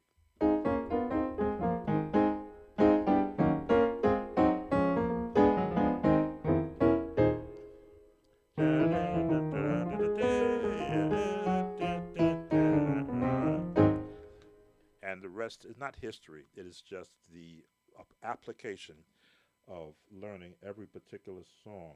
So let's look at our list. There was a. I want to hear what. I'm curious what this. Someday my prince will come. Corey Henry and music. Something. I got me intrigued. I want to know what is this request. I'm probably not going to play anything from Corey Henry. I know better, but I'm curious.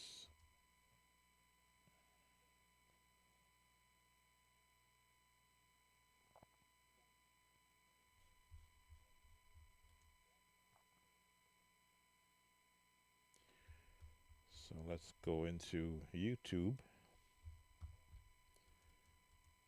and someday my prince would come.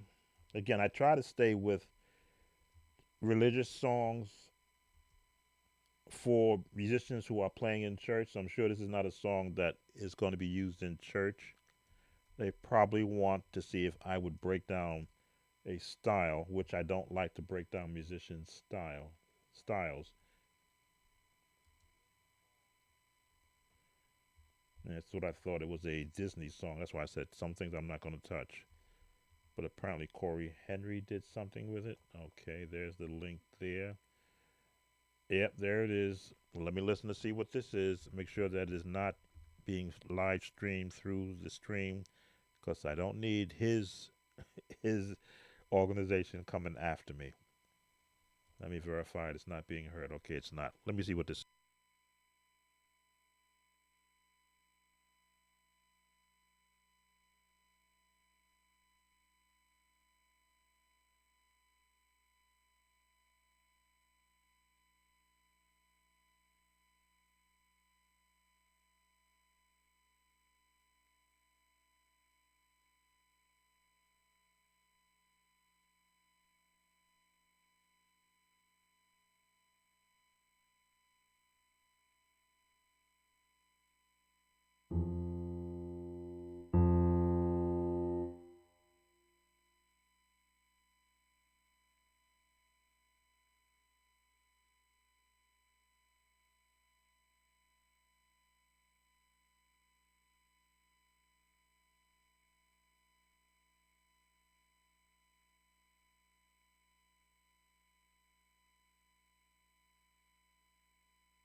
Okay, so I'm not going to do it.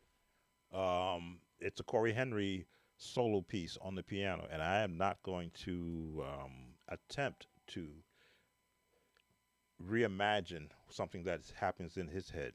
But I am familiar with the Disney version.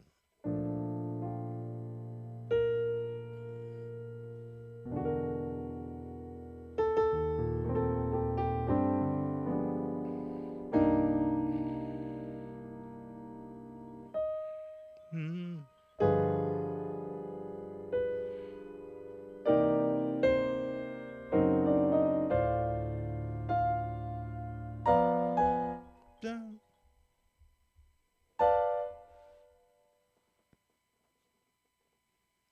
phone was ringing. Jazz chords, and to get those to do a song like that, do a song like that justice. One second.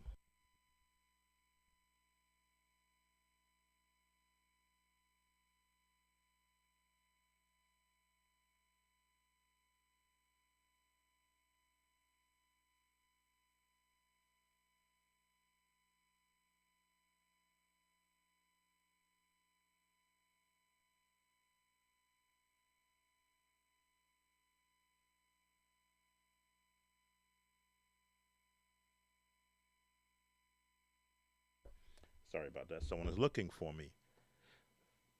It's a Disney theme.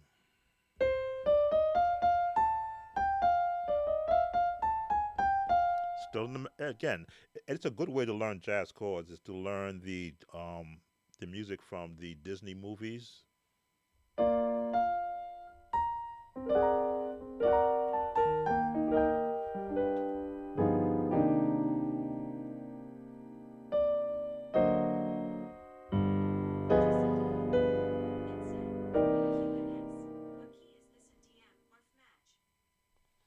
Why are you talking to me?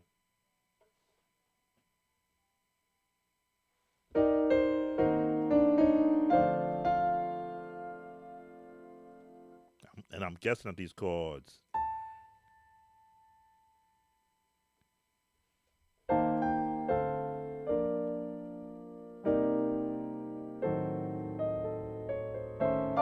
A lot of sevenths, a lot of half tone chords, a lot of diminished chords.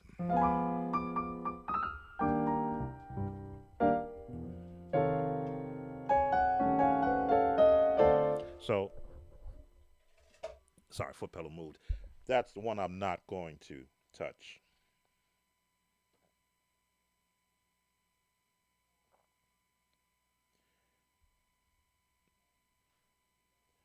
So we're not going to look at that song. Let's see. Again, I do appreciate those who have been here since the beginning and those who are just coming in or just seeing the actual notification. Lastly, request there is a better world, they say. Never heard of this title. Don't know if it's gospel or not, but we'll see. There is a better world, they say.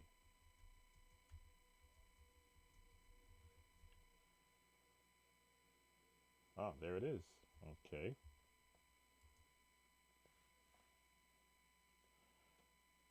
All right.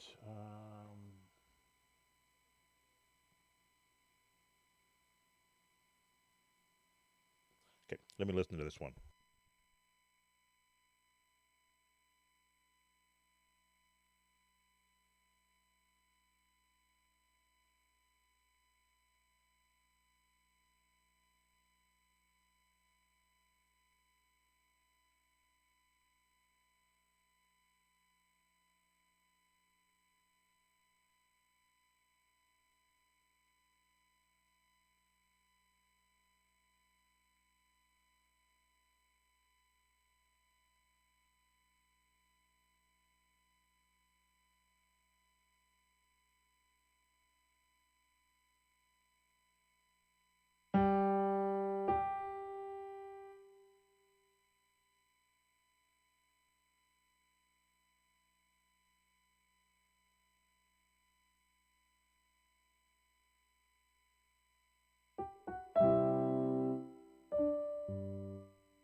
All right, it is a hymn in the key of G. Yeah, just listening to it. It's I'm watching a video from a church. Let me go to key of G. We're in G. So I'm watching a video from a church singing it off of a screen.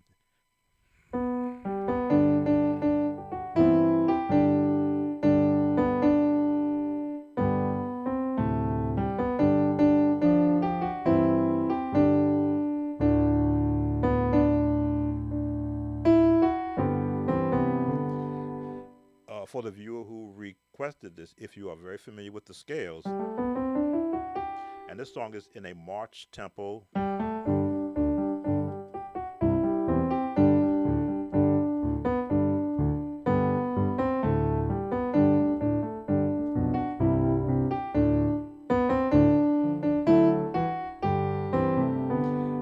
So it's an era version song, maybe Midwest, Southern Midwest. Um, your scales are your best friend on a song like this because it's not going to have any of the diminished chords, it's not going to have any major minor chords. It's just going to be straight number system: 1, 4,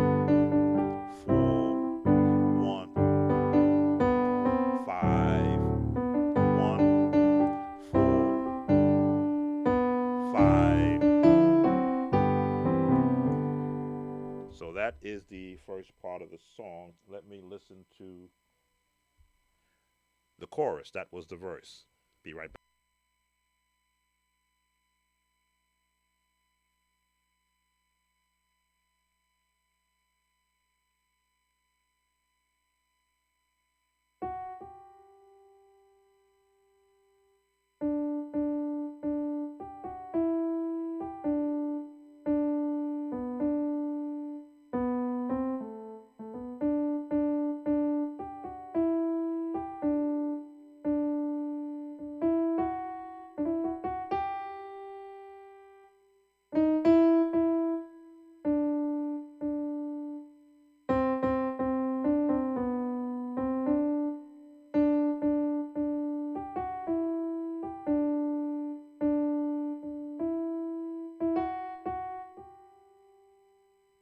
Okay, the chorus.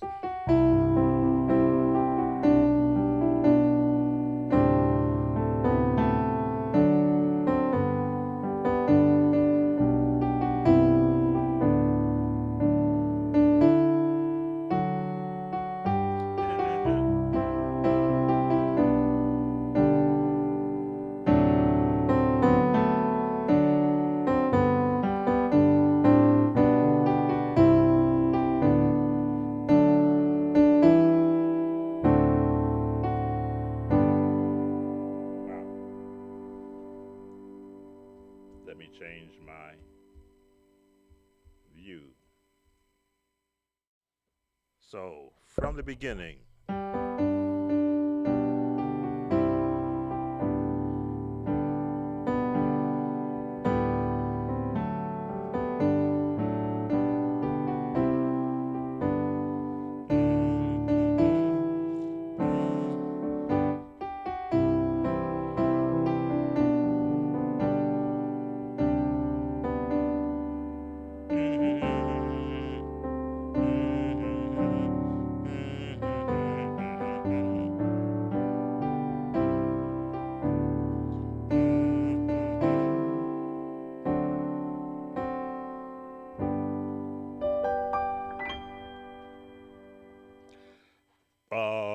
Not really a lot to it, but it's all built on the major scale, and the number system chords will fit correctly with it.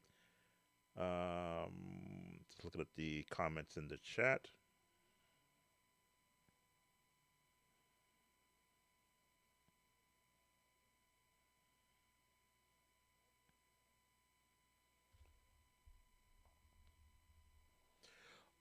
So for those who are keeping up with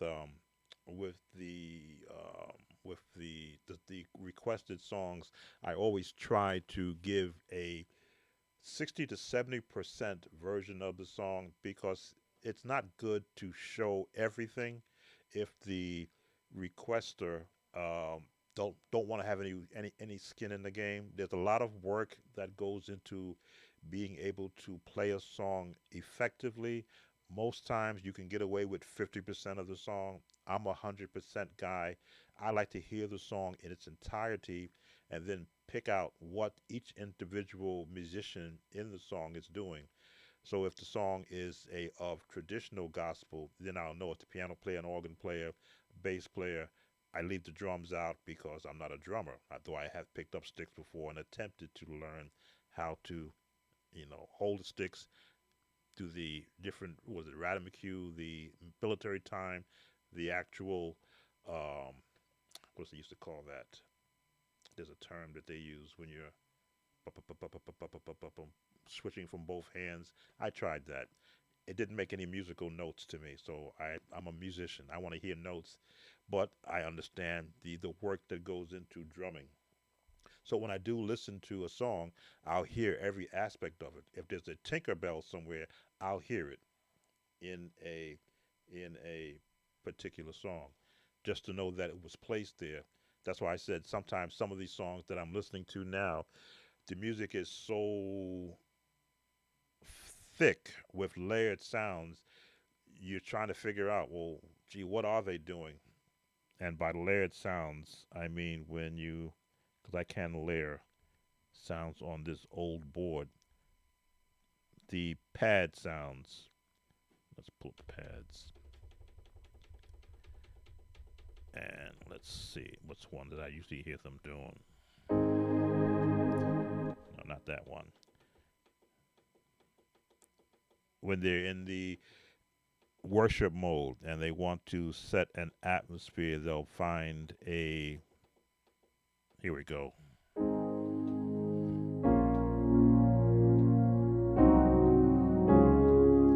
Even that one is not really. Where are they? There we go. Breath. That's a little bit too much. There we go.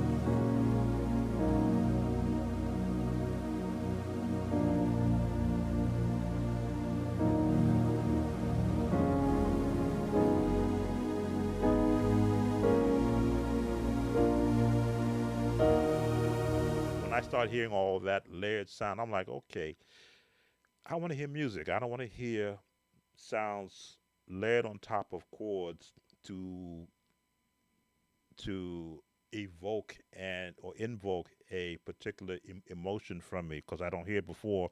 I go, ooh, that's got to be the spirit coming in the room. I'm like, no, that's a keyboard giving a amplified version of a different tone over the notes that the person is playing.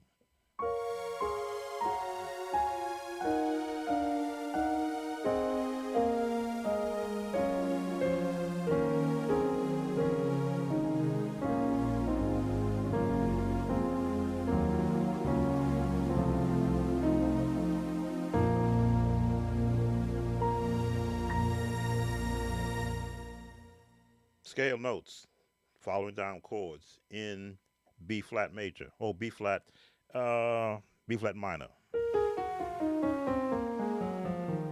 That's all I was doing. But with the layered sound, it's like, oh, he just opened up heaven.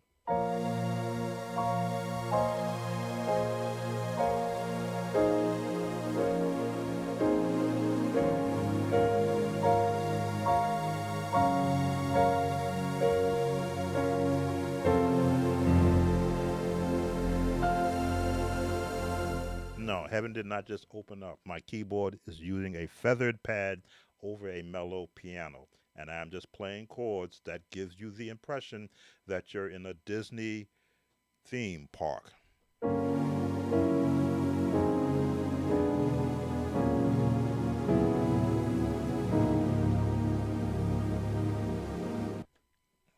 Am I against the use of pads? Well, if I can't learn anything from what I'm hearing, then it's just music being played to uh, calm the emotions of the people who are around them.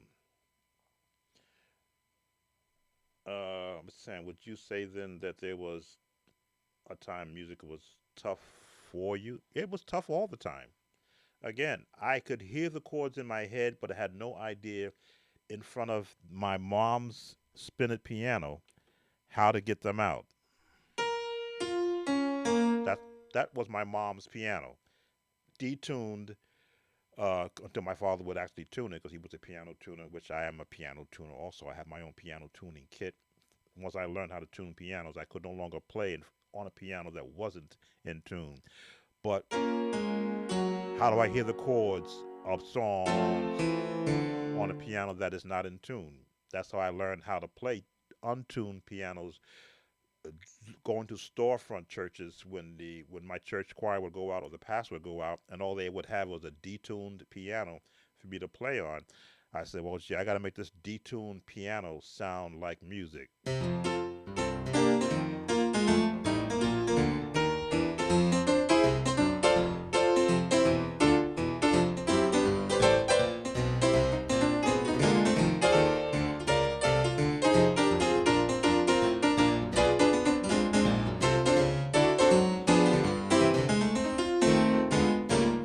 Only to have choir church members after the service say, "We never heard that piano played like that before." And I'm going, I can imagine that you didn't. But I learned to become comfortable in knowing where my notes were, my minors and my major notes, depending upon the song that I was going to have to play. And usually it was traditional church types of songs, congregational songs. Can't nobody do me like Jesus.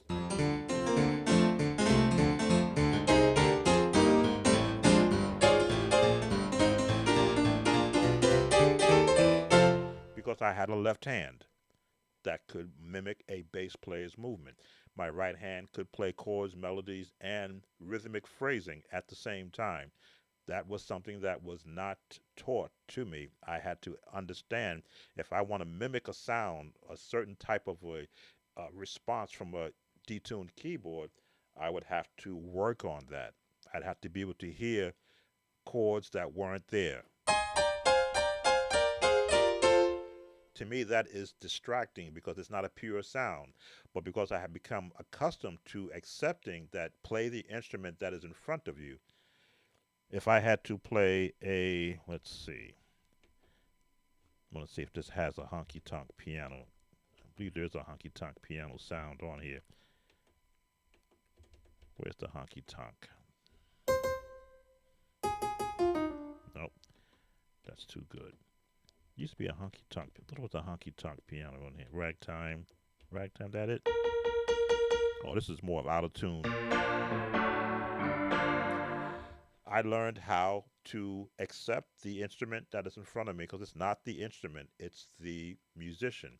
If the musician, and even when it's you have one that's missing keys, I've played on plenty of pianos that had missing broken keys or broken strings, so you go for that note and it's not there. How to adjust for it. If you wanted to go play a C, middle C, and it's not there because someone broke the string, because that's the one everybody like to bang on, I learned to, okay, just forget the middle C, play the notes around it. Because the middle note either doesn't sound, the strings are broken, or the actual key is broken. Play the notes that are there, not the ones that are not.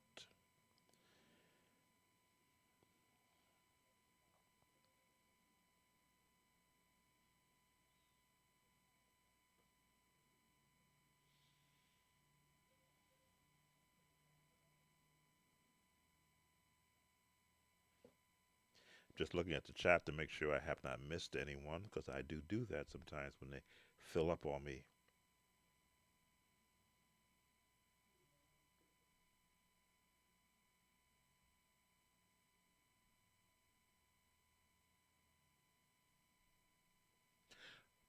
Practice is it becomes an essential part of life. I don't practice as much as I used to because I don't have the need to. But even when I was playing for the different denominations, if they were calling for a song that I had not learned, I would go to YouTube to find someone who plays it correctly, and then I would learn it from watching a YouTube video. And once I got the grasp, and again with the song, with the music book in front of me, once I got the grasp of where the melody was going and how the written notes sound, then it became secondhand nature. Okay, I know where it's going. What chords do I want to? So how do I want to support this song? And that was in the Methodist church that presented me. And I see the hymnal in front of me. I still have the Methodist hymnal, a songbook that had over 800 hymns, and I'm like, 800? Who has 800 hymns with 5 or 6 verses? And I'm like, oh man, okay. And they would, and when I did the interview, they asked me, do you know this hymn? I look at the sheet music and I would do sight reading, and I go, I don't know that. I've never played this hymn, the song, but I can learn it. And because they would give me a week, the the pastor at that time was a kindly uh, gentleman pastor. He would have hymns that he came up with in his time, and I'm like, okay, gee, I don't know that song, but let me know when you want. Send me the list before the week is over, and I will learn that song. One of those songs was "Our God, Oh God, Our God" in Changes Past. I had never heard that song sung in a Pentecostal church, so I had to go to YouTube to find a gentleman called Organ Pipe 8 to hear how that song is supposed to go, because they had a pipe organ in the church. And once I learned just by watching another musician who had no problem giving a representation of what songs sound like from the African American Heritage Hymnal, I was able to then, on a pipe organ, match what that sound was like. Let's see, I'm pulling up Sunday pipe. Let me see, key of C.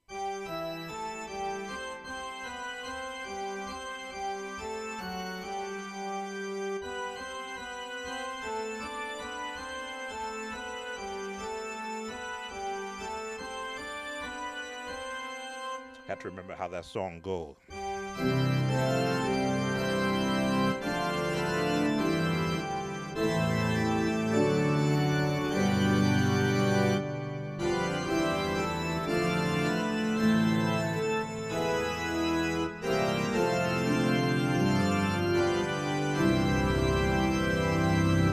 Because the church did not have a Hammond B3. For 19 years, I played on an Allen pipe organ. Now, sometimes I would try to match up some of the that had drawbars, match up some of the tab settings to take it out of that breathy pipe organ sound. But there are times when they wanted to hear the pipe organ sound, which means I had to omit the jazz, omit the gospel, omit the contemporary chords, and play straight pipe organ sound.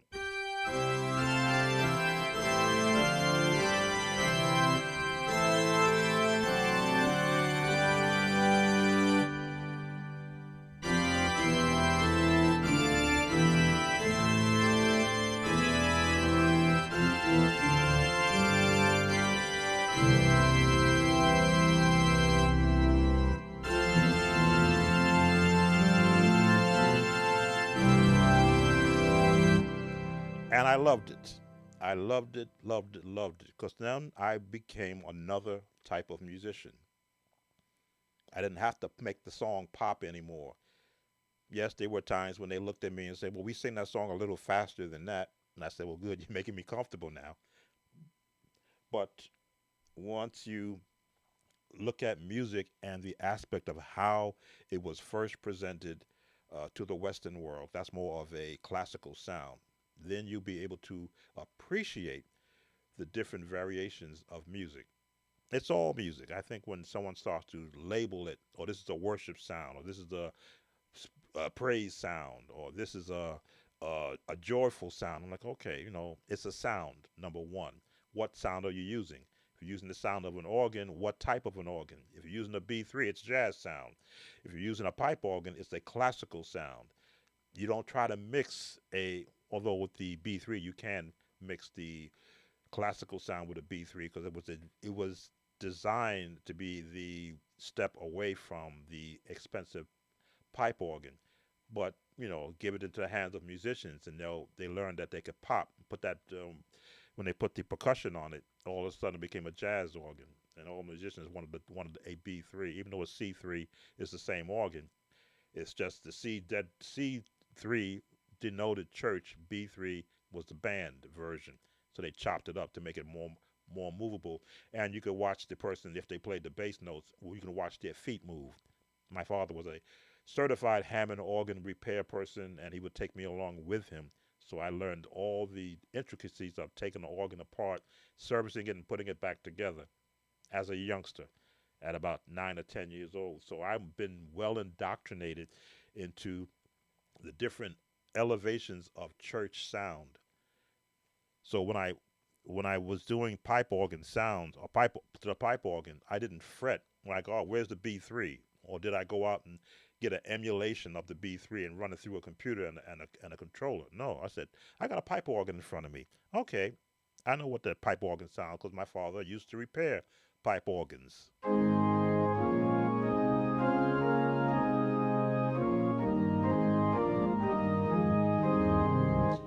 Let me see.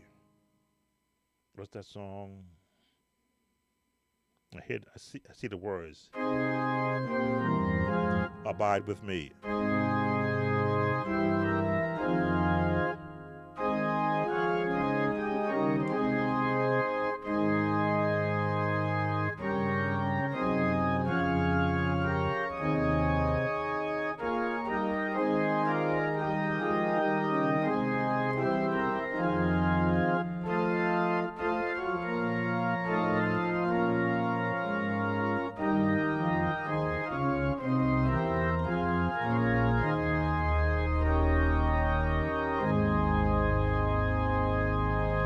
There are a lot of younger musicians today. If they had to go play for a Episcopal style church that wants to hear those old hymns, they'd have to walk away with their heads down because they wouldn't understand that it's just scales. That's all it is, and applying movement around scales. What's another one of those? I'm talking now because I don't have any other viewer request songs that I'm going to touch on right now. When you embrace music in its totality, there are no bad sounding songs. There is just musicians who refuse to embrace what the essence of the song is. We're good, moving now into the holiday season, the Christmas season. A lot of musicians don't have a repertoire of Christmas songs other than "Hark the Herald Angels Sing," "Silent Night," and maybe they may do "Oh Come All Ye Faithful," but never, but only the chorus part. "Oh Come Let Us Adore Him." Me, I embraced even as a youngster all of those songs because they gave me a chance to be a musician. If I was going to do "Oh Come All Ye Faithful" in A flat, no A flat,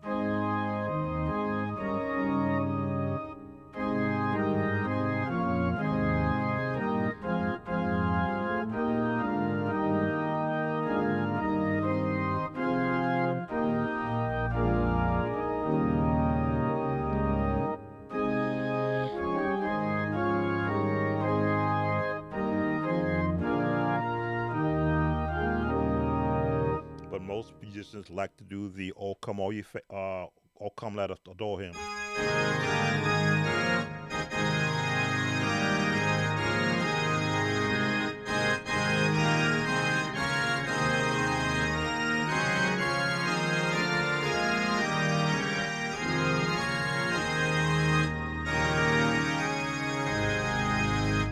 But when the musicians who were before you becoming a musician played it the way they wanted to play it, the assumption was, well, that's the way it's supposed to sound. Let me reharmonize it to sound like I wanted to sound it for my generation.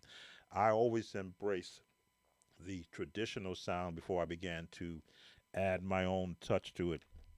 If I wanted to switch it up, and especially for the piano, because that's where I spent a lot of my time on a grand piano.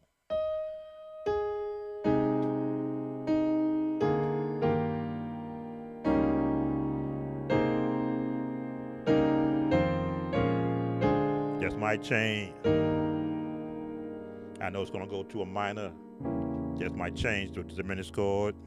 A jazz turn.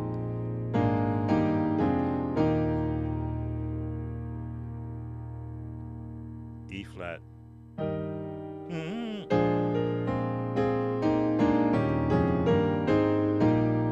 A flat, B flat 7. And resolve it. B minor, B flat minor. Oh, E flat minor.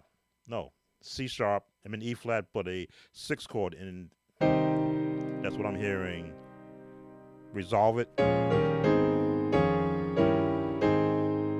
C7, minor, 7, E flat 7. Again, I'm hearing the chords and I'm speaking them out so that you can hear what goes on in my head. I know where I want to go without having to speak it out. But to give an understanding, I have to speak out the chord. And generally, when I look at the keys, I'm going, nope, I'm close. I'm not where I want to be. Because that's the sound I want to hear. Come, and behold him, born the King of Kings. Now you can see melodies at the top because the melody helps me decide what chord I want underneath the melody. Because most people don't sing 3-part harmony. But I play 3-part harmony.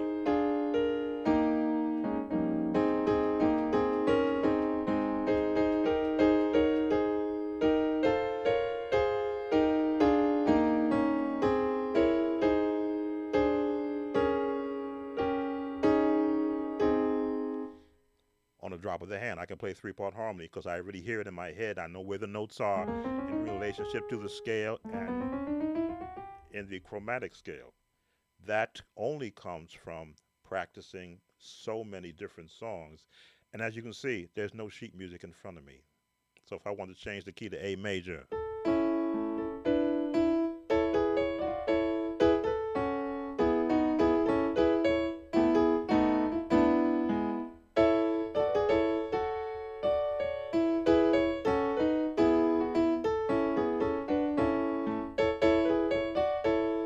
seventh, diminished, no, 7th. There it is. The minor 6. There's the minor. There it is, the minor 6. Again, I knew what chord I wanted to hear. I had to look to see if I get it right. Switch to A flat or to B flat.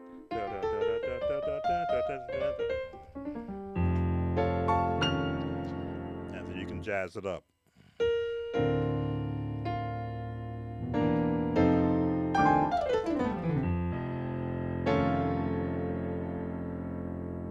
Seven.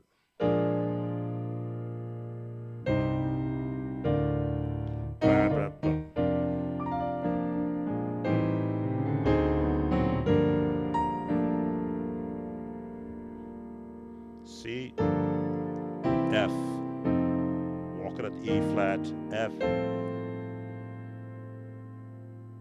minor,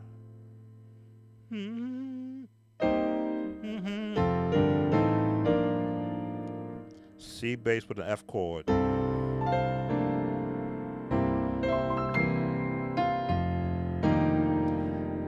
bum bum bum bum bum.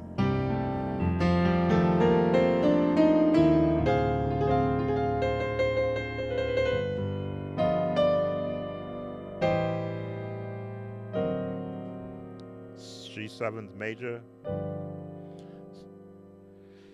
A minor over C, F. Again, I'm hearing all these chords in my head from tunes I've heard in the past use them. Oh,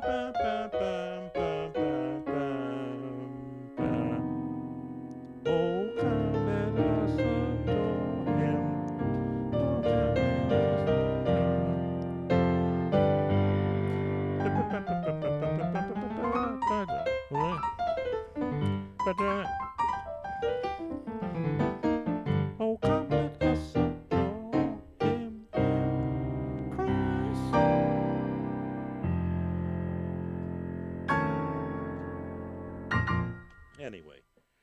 Goodness. Welcome, Raygon Music. Thank you. So that is how I embrace music. Doesn't matter what the melody is. If it's a melody that I can appreciate, number one, be it a hymn, an anthem, or even today's popular songs. If it's one that I can get something out of, F, just Christmas.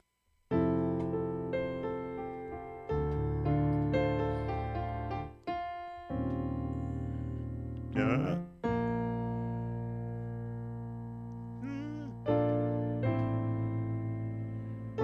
There we go.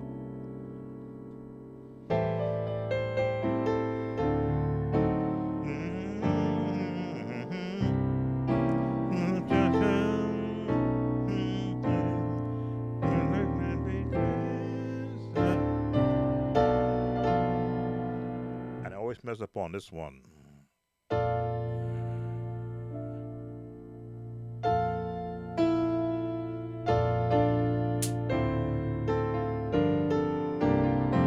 Wow, I always mess up on that one.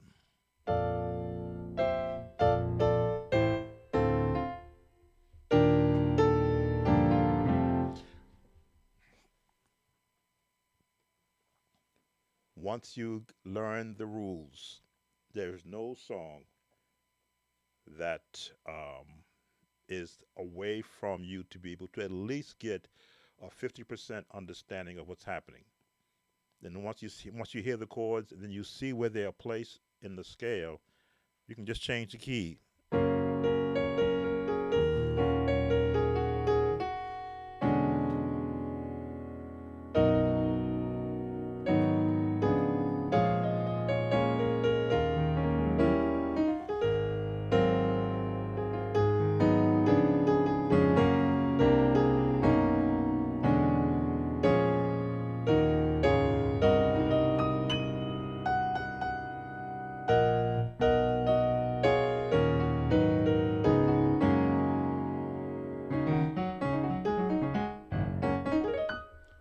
Anyway, now I'm rambling music wise.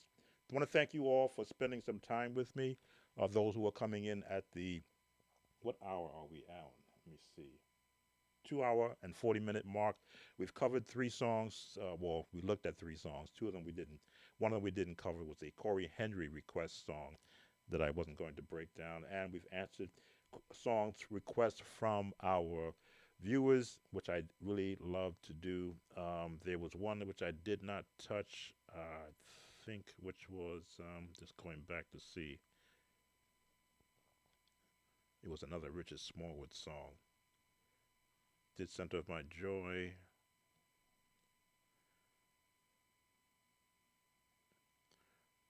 Oh, it wasn't a request. Asked which Richard Smallwood song to play. It was a suggestion, but I'm still happy to hear it. Oh, no problem. Again, I sometimes I miss chats because I'm seeing so many come in. I'm trying to not leave anybody out. Oh, Jesus Lover of My Soul, Richard Smallwood. Oh, man, it's not ringing a bell, which means many of his songs I did not learn because I was not required to. When I was a youngster learning his songs, I was playing for six choirs, so I would get tapes, cassette tapes from all the directors, and I would have to jump between songs. Thank you, Nelson, for spending some time with us today. Can you put what songs you did in the chat? Um,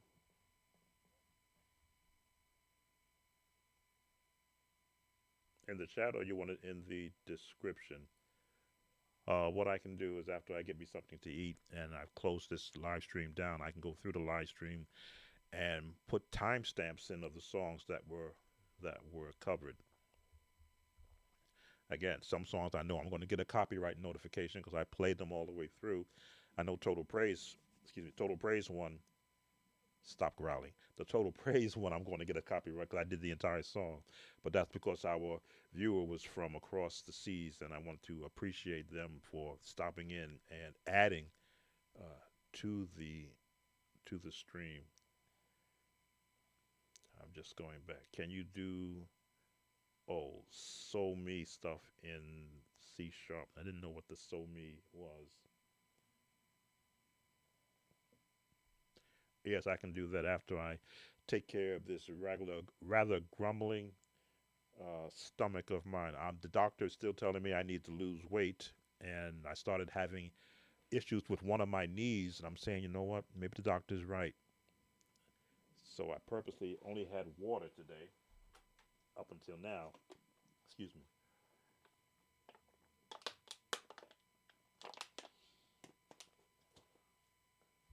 Not as a punishment to myself, but as the incentive to, if you don't want to have more physical issues coming in your future, watch what you shovel in. So nothing yet. I probably will have something around 4 o'clock, and it may have includes a salad and some vegetables. Yes, I will do the timestamps of the songs which I did cover. Let's see how many if I'm how many notifications I get from, because I did play some of the music also in the background. Again, I said I will accept some notifications. It's when they really come after me that I have to be aware that I'm copyright strike free. Notifications, I've got several of those, but they often say it's not going to affect the stream. You just can't monetize it. But for your viewing my other videos, which I do not have copyright information being heard, I'm still monetized, and that helps me to purchase the software and the different music subscriptions to be able to continue to not only provide musical instruction, but also the new wave of what I'm going to doing is songwriting and original songs and some of the songs that you may not hear anymore. I'm still in the project stages of For Every Mountain. Every time I go to it, I go back and I listen to the song and I go, no, you missed a chord, you missed a timing thing. But I'm doing that as a lesson for my Patreon members. Let's see. Let's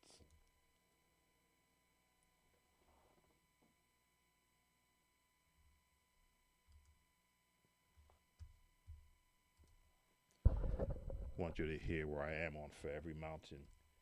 Then we'll acknowledge everyone and then bring this to a close. There it is. Still on. Again, a lot of these songs are still in the production stage. This is the For Every Mountain. This is just the soprano part. Because every time I go through it, I'm missing something in the timing.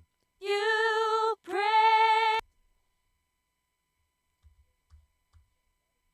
Let's take that back. I don't think I get a should get an issue here.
That's why I.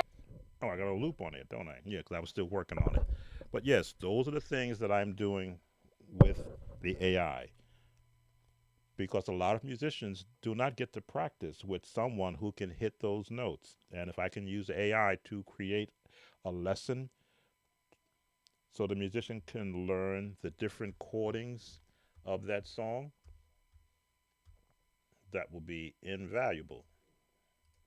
Let me just change my scene because I'm not going to play anymore. that would be invaluable for a musician to have a uh, that is called Dreamtronics Synthesizer V Studio Pro. It is a free download from Dreamtonics.com, but you get a very limited version just to see how the software works. But you can, with MIDI notes, create music. In fact, I have an entire playlist on this channel from the first time I started using the software and my progress in learning how to use it. So if you're interested in, if it's something that you would want to do, there's an entire playlist on this channel from the very first video I did back in August, and every song I have done has had a link posted in it to hear the progress, because it is something that you have to learn. It's not just plug and play.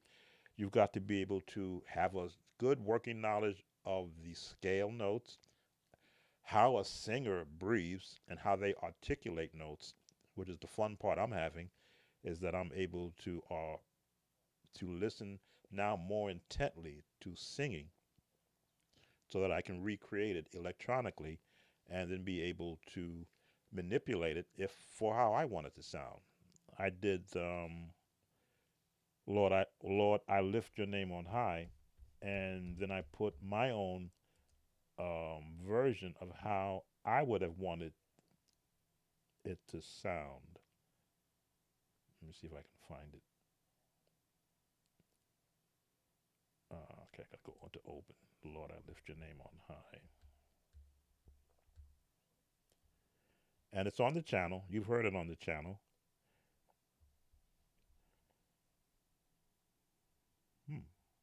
Okay. I'm gonna have to go and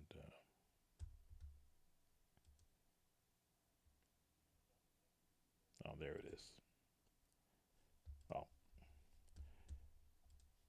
it's not letting me do it because I've got stuff activated. Discard. No, don't make any changes. Okay. Lord, I lift your name on high. And this was October.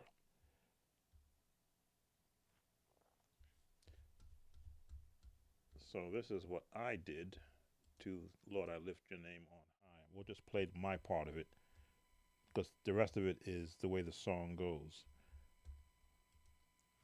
This is how I wanted to, or one of my approaches to the song.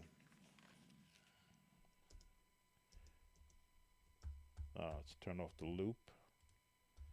And 18. Lord, I lift your name on high.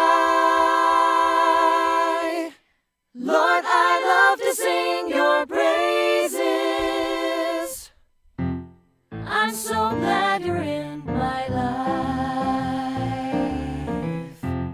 I'm so glad you came to save us. You came from heaven to earth to show the way, from the earth to the cross, my debt to pay, from the cross to the grave, from the grave to the sky. Lord, I lift your name on high. Lord, I lift your name on high. Lord, I lift your name on high.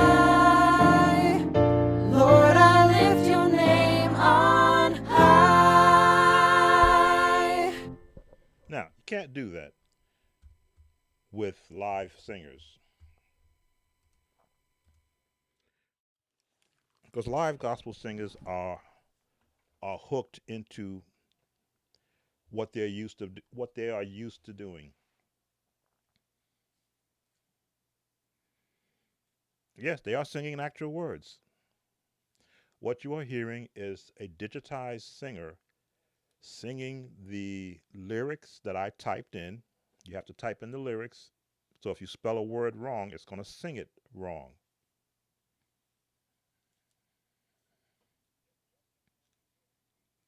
Thanks, 28. Yes, you're gonna if you type the lyric wrong, it's gonna sing it wrong. Then you go in and you fix. And sometimes the the software will use the phonetics that it was programmed to. You can go in. I think the word every day is always give the word every is a problem because every in its English pronunciation is every. But if you want a different touch to it, you may have to say ev and very to get the actual lyric out. That's the fun part I have is figuring out how do I get the what I want it to sound like. But yes, you type it in, you play the notes number one, and it's not just play and then put a word in, but you've got to look at how it's sounding. You have breath marks. Again, this is actually covered in my opening of this. You have breath marks. As my stomach says, hey, there we go. You have breath marks. These are breath marks in between. Like a singer can't sing 20 notes in a row. They have to have a chance to breathe. And in order for it to sound correctly, you have to have the spacing. See, I've got this word here, syllables. It's knowing that it's too close to breathe correctly, but because that's how I want it to sound, I leave it there. Let's pick one of the soprano, because I do each track separately, but the soprano tracks are the ones that are the main template. To show the way from the earth to the cross, my debt to pay. From the cross to the grave, from the grave to the sky. Lord, I lift your name on That's how I wanted it to hear. high. Lord, I lift your name on high. Lord, I lift your name on high. Lord, I lift your name on And yes, it has to be high. timed, which means you get a measure, 4/4 timing, 6/8 timing, 3/4 timing, whatever timing you want to put in there. You get a grid in which to work in, so that you can see how many notes can you get within a particular grid. I I wanted to do the song Misty, but I wanted a the Ella Fitzgerald version of Misty. So when I created the one for Misty, I had to instinctively listen to all the breath marks in Misty so that I can get that same feel electronically. And I came close. I came close. Even sometimes when I listen to it again, I go, wow, I caught that part of the song. Now, is it a replacement? No, it's a substitute. It allows me to be able to now to see what limits or what are the limits to the software, which is still evolving. I've been looking for software like this for 5 years on the internet. And when I saw the different variations that were online, you had to sign up for a yearly subscription, and then you had to send an audible version of what you wanted to sound like, and then it'll create an actual. Why do people call me when I'm busy?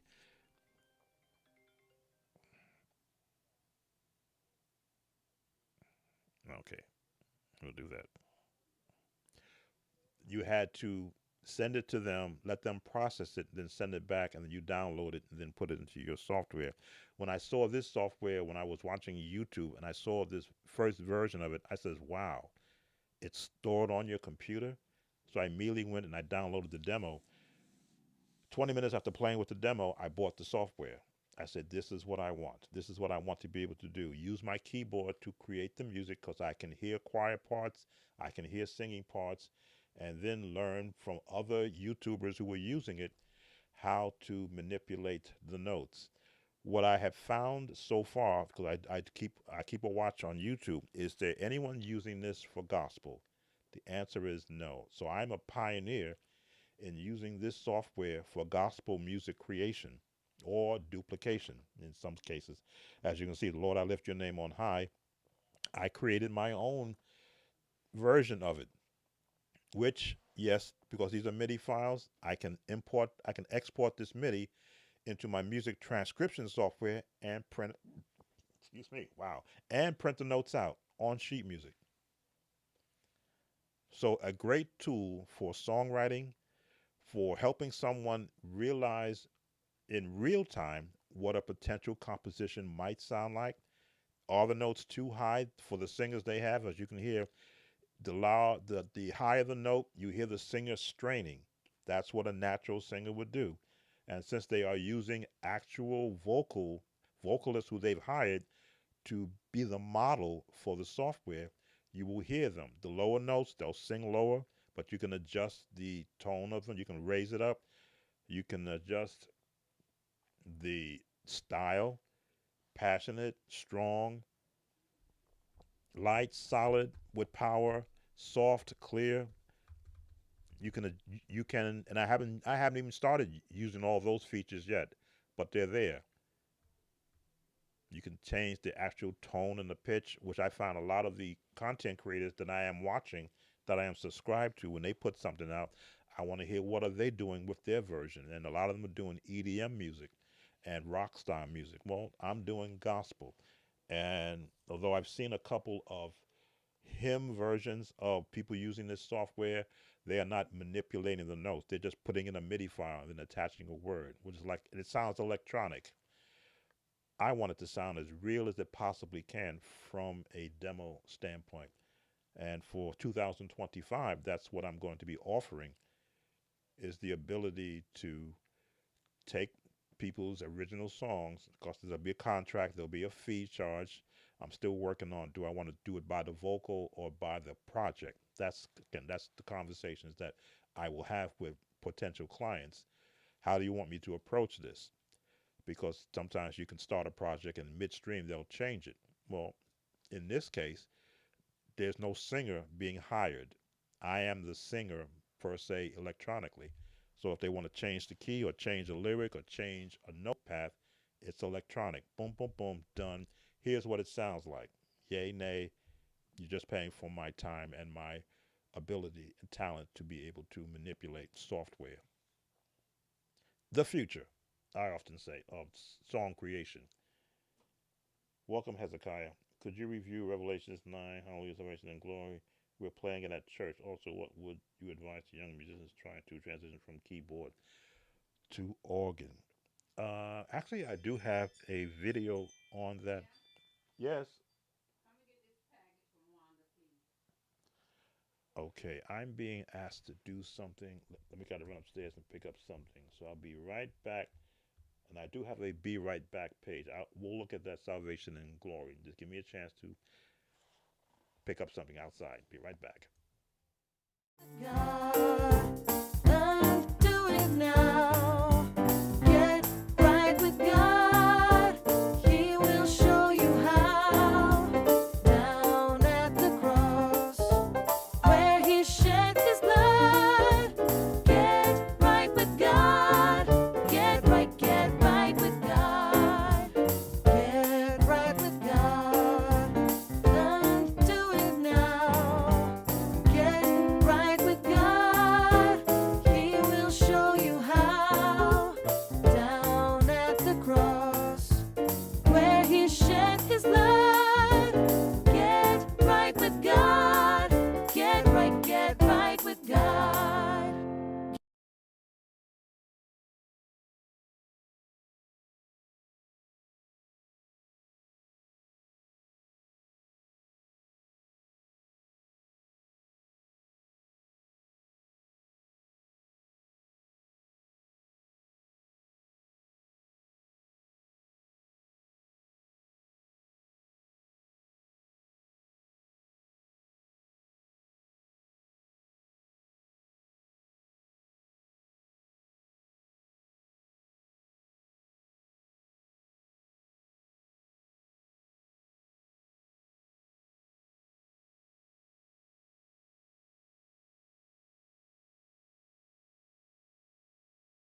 Sorry about that.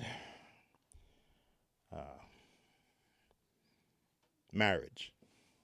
48 years, or 47 years, be 48 years next year. Anyway, hope you enjoyed the song that I was playing in the Be Right Back screen that is created with AI. Let's see. Can charge a fee for churches to do voice parts is what should have been said.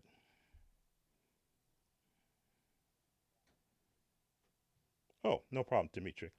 As I say, I let some of the song play in the background, risking a copyright notification, so that you can see that the chords are generic in nature: seventh chords, minor chords, um, and quartet sound in the key of A flat. Hopefully, you got a good bass player. If not, I let you see the actual bass hand movement. If you don't have a bass player,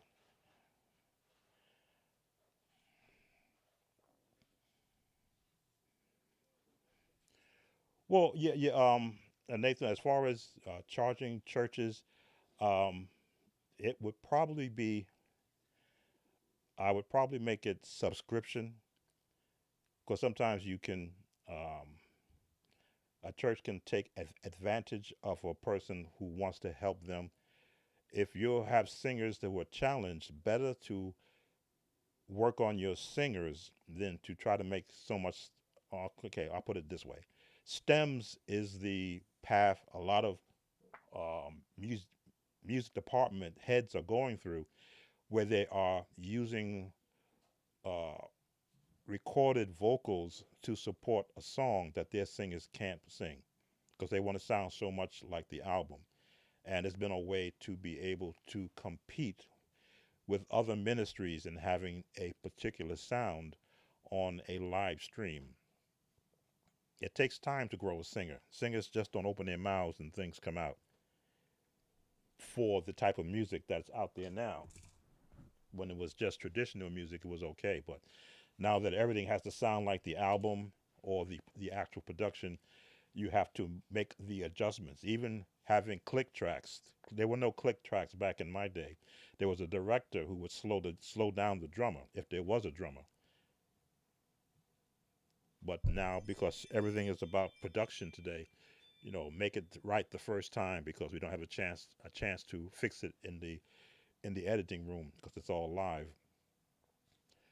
But I would like to be able to have an actual subscription service, which I probably do through my actual Patreon page, because that allows me to do that, where a church or denomination, could contract me to create music that is pursuant to their denomination, and then they would have access to go and download those files and share them whenever they need to.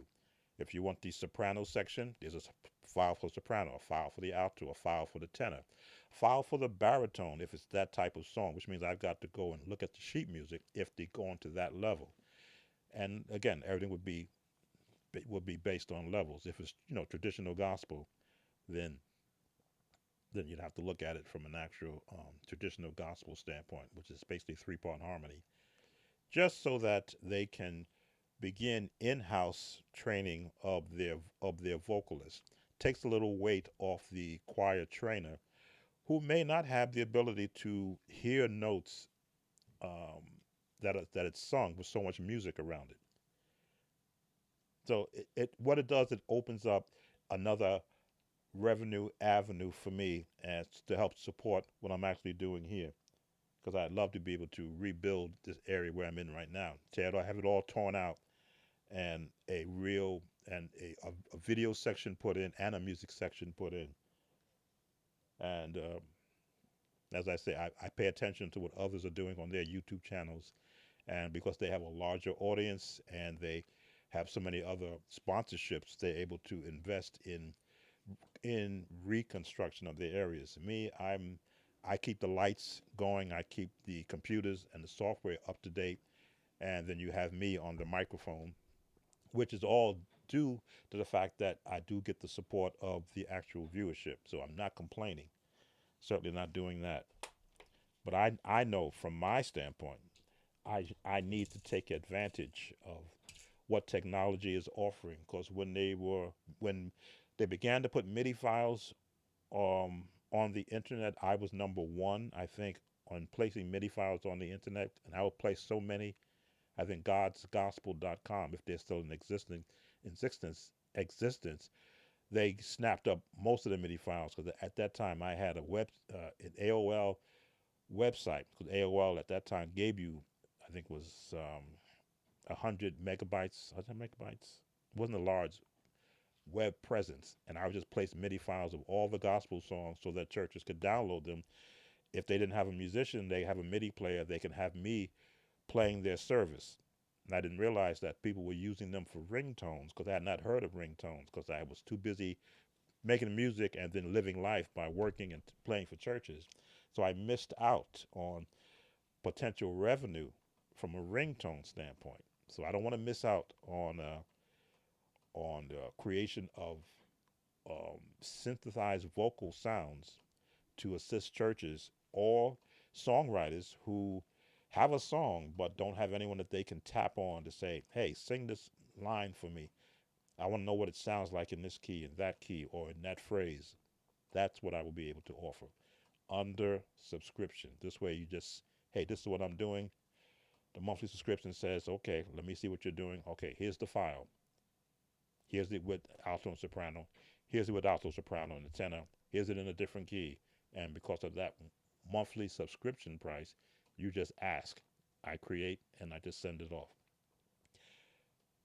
That's what I'm capable of doing. So I got some issues upstairs I need to take care of. So let me thank those who were here. Smooth Keys, Mrs. Don Glow, or Miss Don Glow from New Zealand. Thank you. J.R. Henry, Tremont Tradwick, Nathan Nelson, Dr. Sheila, Mineth. Not sure what that so me stuff in C sharp was. 28, Bruno from Italy. Yes. Thank you for being a part of the stream. Yep, EYP. Sorry, missed you. Sub-Zero, Dimitrik, you came in. We did the Alvin Darling. You'll see that in the video. Shannon.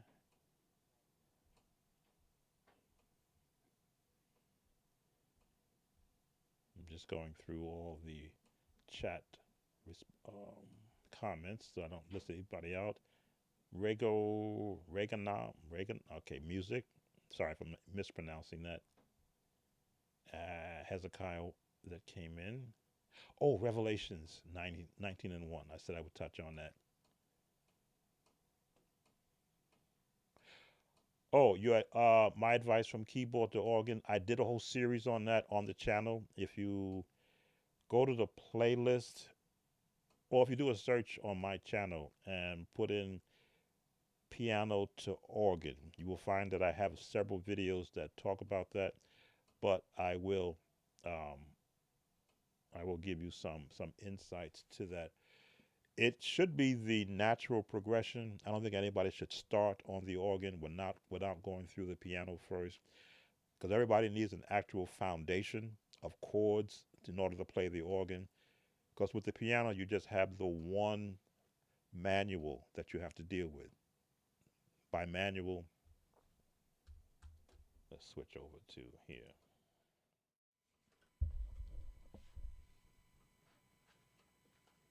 Oh, I didn't know that was off that bad. Sorry about that. I'm just looking at it now when I start talking about the manual. Come on, move over. There we go. Piano, you have one manual to work with. In organ, you've got two manuals to work for with drawbars, foot pedals, percussion, loud, soft, chorus, an expression pedal. Too much for someone brand new going to the organ. But if you start on the piano, that's where you will build the foundation for what you want the organ to sound like. Even with your, if you have a keyboard that has an organ or several organ patches, that's a good place to also start. This way, you can get the feel of the organ, which also has lighter keys, which means you'll be much faster when you play. But the organ is it's complicated and easy at the same time. Easy in the fact that you can just hold a note using an expression pedal. You can control how loud that note is, and that note will continue to play for as long as you hold your hand there, with as long as you hold a chord. Can't do that on a piano. The same notes, but you can't do that on a piano. So an organist, and they can do this. And you hear guys that like to. Now you can slide across the piano like that too, but after a while the sound becomes monotonous. But an organ player, they can almost, it's like a whoosh.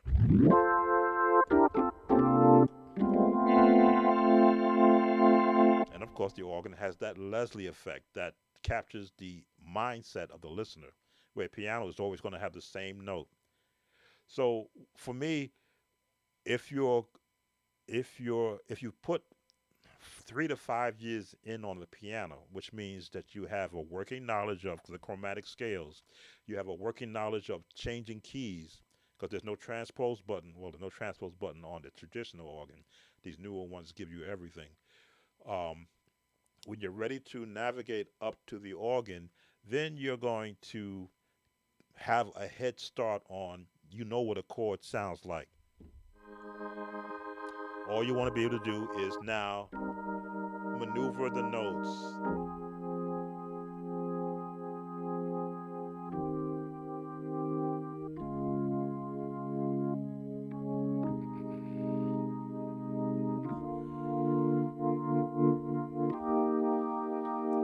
Using the drawbars.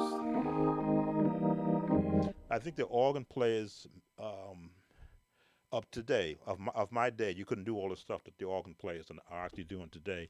But of my day, you played the organ, if though, what's the word, majestically. You wanted to be able to support the service, and that generally meant the morning hymn.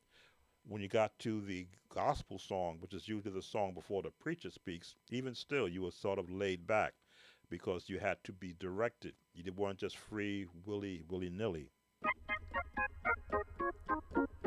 So if you're going to make that progression, be prepared for that seat. That is the highest seat I consider for playing music. I know if you're going to Nord keyboard, that's the that is the what is the word I want to use? Um, oh man, I can't think of the word. It's like if you're playing a Nord, then that is the best instrument to play it on. But even the Nord emulates the Hammond organ sound. Why? Because it recognizes Hammond organ is the top of the food chain. And if you're going to be at the top, be prepared to be knocked off, because there's always going to be someone gunning for you. Number one, everybody wants to be number one. Like that movie, The Highlander, there can only be one. The organ is designed for one person to sit there on that seat. Only because that person, male or female, has earned the right to maintain that seat, knowing that behind them, which is one of the issues I had, is where I started my company. There was no one behind me trying to push me off. In my day, you had musicians pushing each other off the organ all the time. It was a service. Another musician would come in. If the pastor didn't make them move, the organist slid his way up on the organ and say, "Let me got this. I got this." But it was cutthroat back in my day. What I did was become so proficient at what I was doing, they would always stay away from the organ, because they knew that once I got there, oh, this guy's going to play in every key, and it's not going to be nothing for him to do it. Then they would, because they did not put the same type of work in I put in.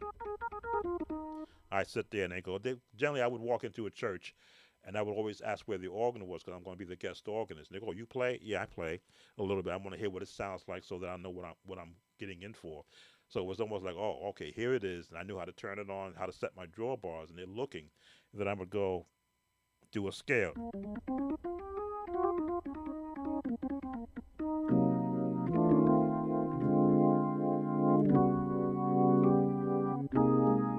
And all of a sudden, their ears would pop open, their eyes were wide open, wide open. Oh, you play? I says, yeah, I play a little bit. Now you can't hear the foot pedals on here because they're not. But using my foot pedals were my lowest note.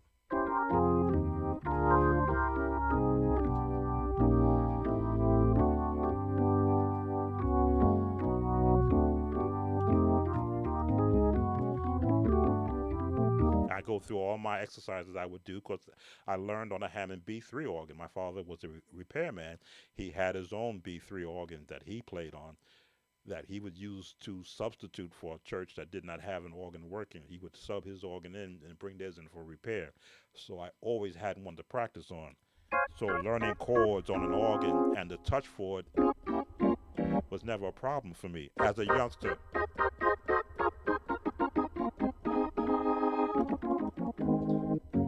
But you have to be ready to be able to accept criticism when you're on the organ, because some will say you're playing too loud. Some will say you're not playing loud enough. Some are saying you're doing too much.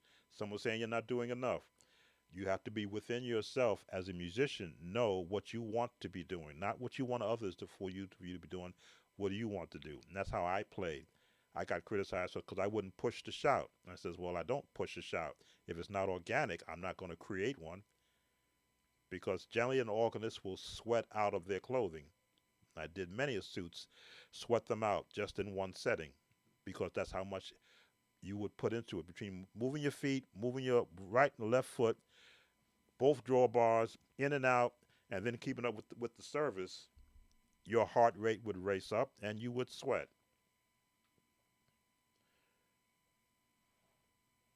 How did you master the foot pedals and playing at the same time? I practiced playing the foot pedals to match my left hand, and I would wear a sock and not a shoe when I would hit the notes so I wouldn't bang on it. I had to be able to do this. If these were the foot pedals, which is, this is one of the ranges, I had to be able to do this on my left hand and on my feet. Left hand and foot at the same time.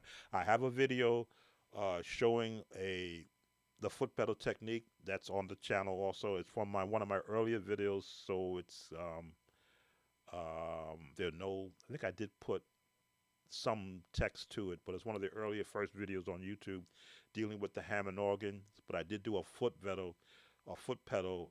Actually, I did a whole Hammond DVD showing techniques, not for beginners though, but for those who have been playing, who no one ever showed them how to use the heel-toe method when playing the foot pedals, and then you don't stomp. But I would use my left hand as a guide for my foot pedals. In this setting, I don't have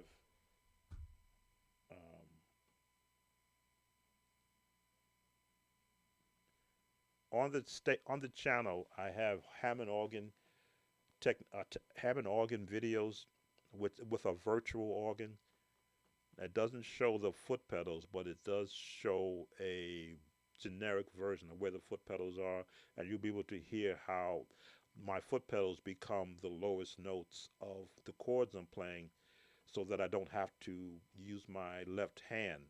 Some people still use the left hand when they play bass because they come from the piano. They're used to playing the bass on their left hand. I learned how to let my foot pedal do this so I could free my hands up to now work.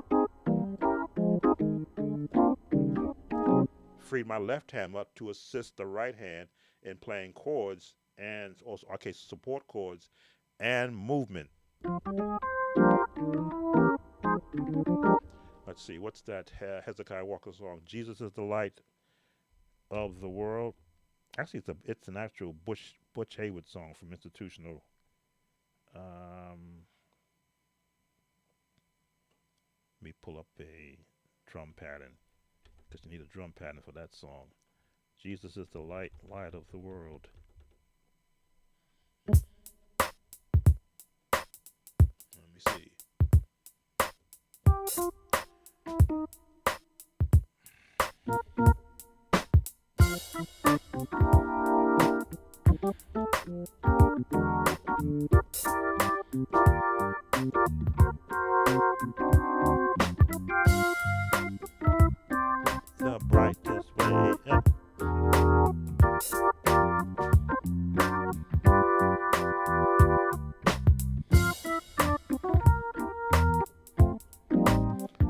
foot be doing this.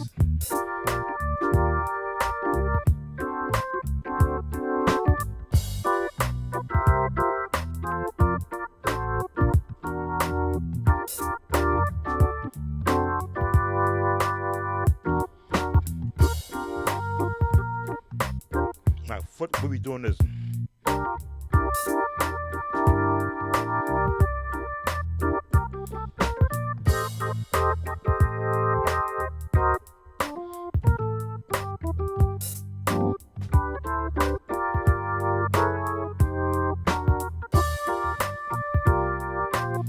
That'll be my foot.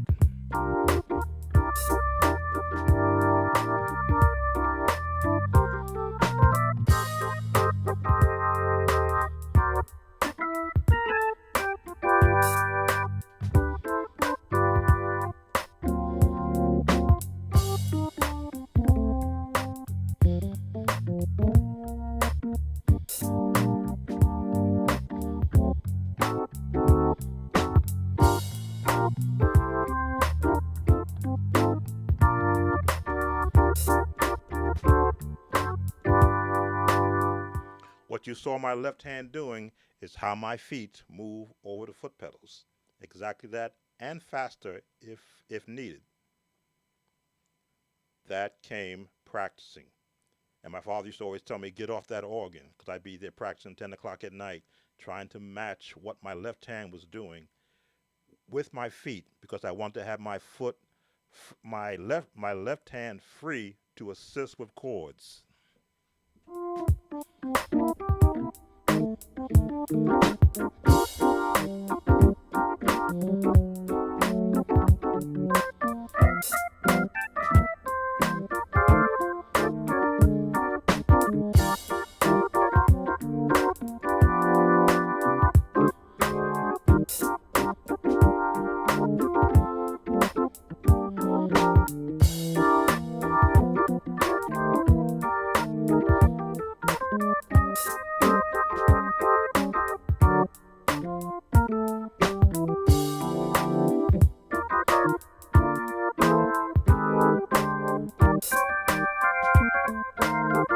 Without a left hand, the organ is going to become boring to play. So your foot has to, again, if you have a bass player, it's different. You'll be fighting against them. But when you're on the organ by yourself, because you are really the entire music section when you're on the organ, don't need a bass player. In some regards, you don't really need a piano player, because you can manipulate the keys to mimic what you want it to sound like. But you become the top cheese, the head honcho. And without a foundation of piano, for me, not a foundation of piano underneath, then you just become a person who just plays long chords. Like you hear a lot of musicians that just play long chords. They just go.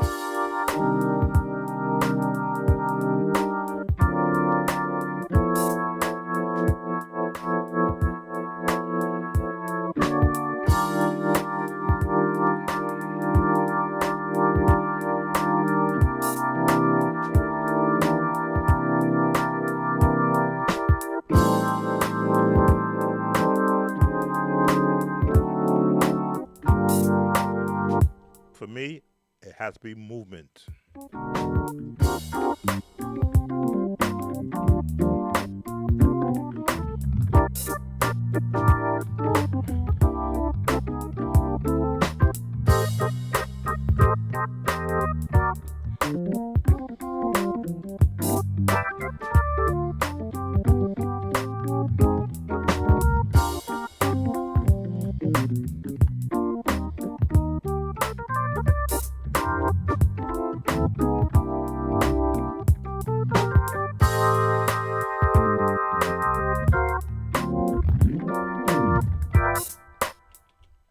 So again, that's really a bad way of giving the actual demonstration of it. But what you want to be able to do is to be as comfortable with the notes as you possibly could when you go to the organ, because now you get to scream.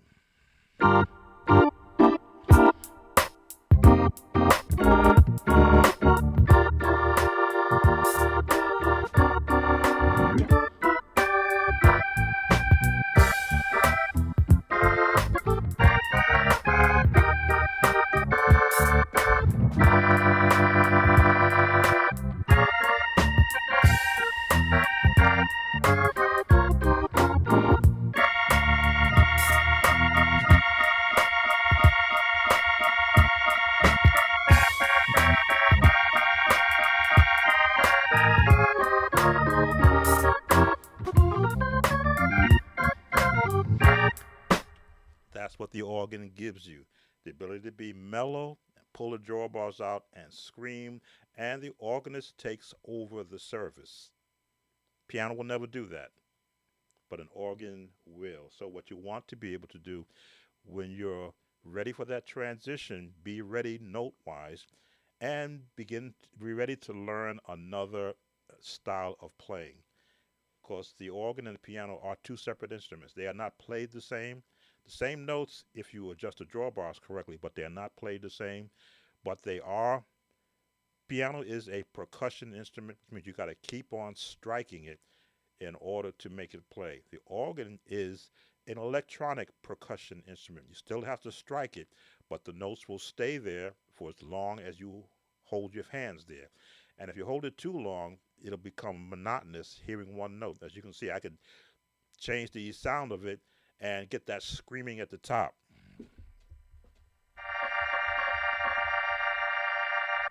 You can't do that on the piano.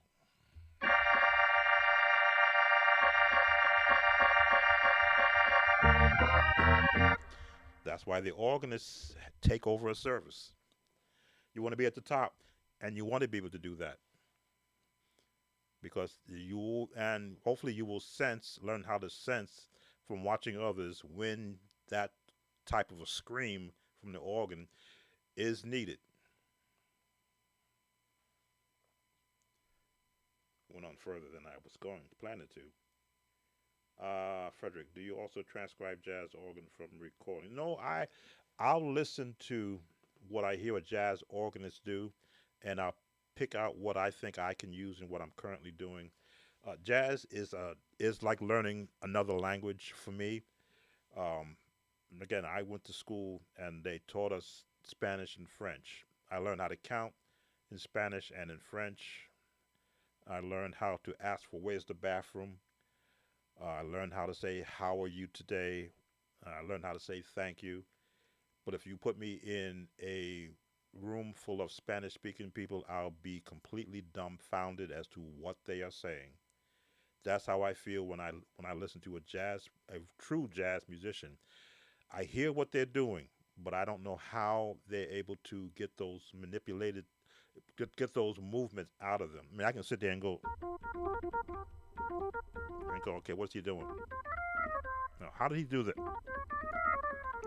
Okay, how did he get that from here? Because that's not what I do. I play music related to a church, but I'll stop and I'll listen.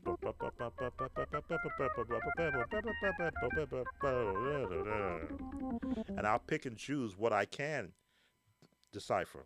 How to get to the bathroom. Okay, I can do that. I can do that. I can do that. I can't do that. What finger is he using? Because if you ever watch a jazz person play, their hands are all over the keyboard in lightning speed. I can't do that because that's not the era, that's not the path I took. And I'm just fumbling around now. Let me see.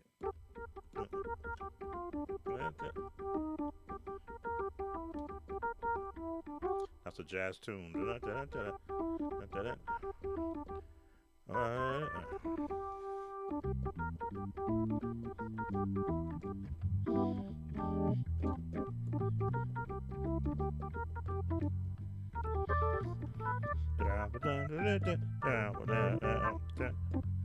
I'm guessing.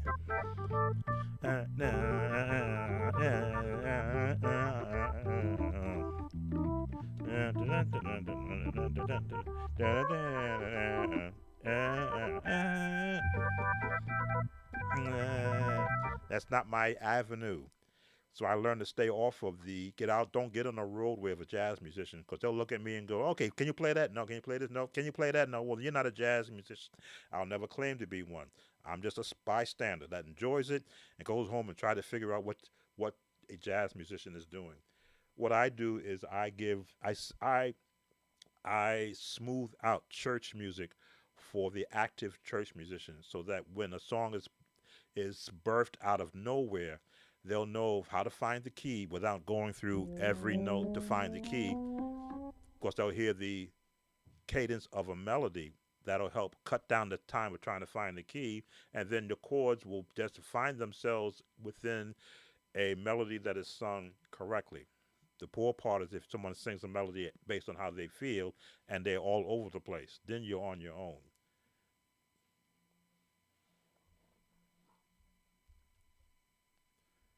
I think I'll start with slow songs to master the foot pedal as well. Yes, praise songs are the best way to work for foot pedal use. So you're not doing so they don't sing testimony songs anymore. You don't have to worry about that. The constant oompa oompa oompa oompa oompa oompa. Praise songs will have you just walking down scales. Let me see what's a praise song that what's a praise song. Okay, I've been out of this all the different praise songs that are currently out there. I know some of the old ones. I'm trying to think of some of the new ones that I've been asked to break down. I can't even think of them because again, I wash chords and songs out of my mind so I can be open to hear something new. But allow your foot pedal to be the lowest note of your chords placement. So that lowest note is going to determine how well the chords you're playing above it sound. Let's see. Oh, in the Baptist church, I like to make the organ scream. If they're in a Pentecostal church, then I get talked about. So, yeah, well, yeah, they will. This uh,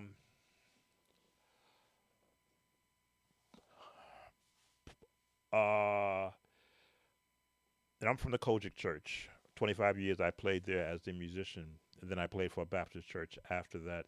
It amazed me to find out that because they don't talk about it, or at least they don't make it commonly known that the Kojic Church and the Baptist Church at one time were one church. The separation came during the split of ministers back with Bishop C.H. Mason, who was a Baptist minister. He started the Church of God in Christ denomination because of disagreements, which I won't get into because there's a lot of different talk about why there were disagreements. There were disagreements. They split. They went one way with their doctrine. The Baptists stayed with their way, but it always bothered me why in the Church of God in Christ we had the Baptist hymnal. When I got into the Baptist church as a musician, I said, oh, that's why the ushers march around. This is common in the Baptist church. Oh, that's why you have a deacon's board and you have a trustee board, because it's common in the Baptist church. Then I began to see the parallelisms. Oh, they don't do this, but we do that, but we also do this and they do that. Oh, okay. So, Baptist church, the Kojic church speeds up the song, the Baptist church slows it down. I can put it like that. Same song. Baptist Kojic church will speed it up, but the Baptist church will slow that same song down. And I'm like, ah, okay. It was often said that in the early days of the Kojic church, the Baptist members would come and sneak by a Kojic church because they wanted to hear all the music that was happening in there. They didn't want to be seen. Again, I was a young musician back then. I concentrated on just the music, not politics and doctrines and who's got the right ministry. You hear, don't go to that church. Why? Because they don't believe like we believe. Then I find out that, well, at one time you were all together. What happened? Oh, we don't talk about that. Well, you should. You should talk about it so that it doesn't repeat itself. But again, I digress. Sometimes some conversations are better left alone, and you worry about your life and the things that you want to see happen in your life.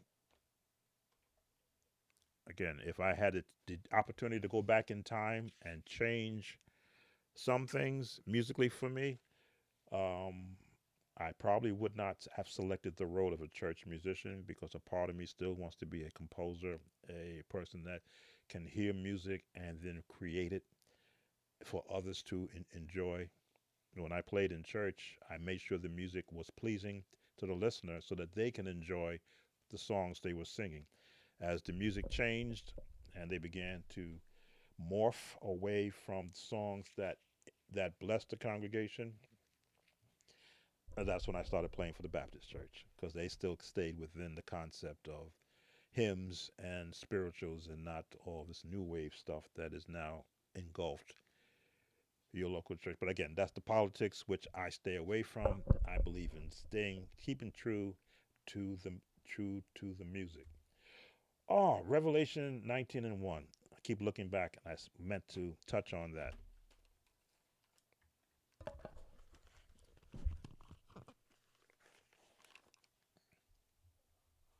Let me go to that. Revelation 19 and 1. I learned it when it first came out.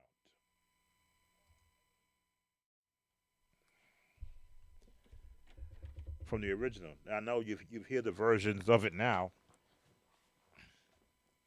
and it wasn't a song everybody sung back when it first came out. They're singing it now because of Kanye West and his Sunday choir. But back in the day when it came out, when nobody was singing this song, I was there. So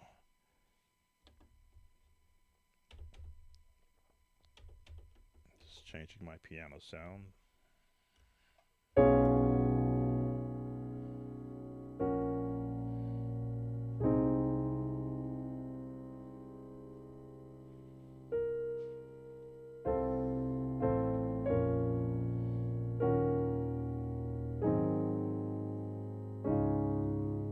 Just giving you a bass line of the chords.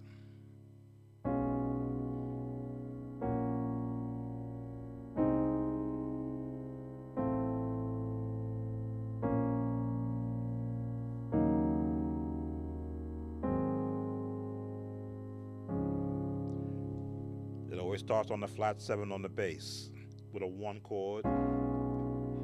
Hallelujah. To the 6, but with a 4 chord, salvation. Now you can go with the 5 or you can go with the 7, salvation and glory. You go to the 3 or to the sharp 4, the 6 chord, glory, the 6 chord, then the 2 chord, and honor unto the Lord our God, the 5.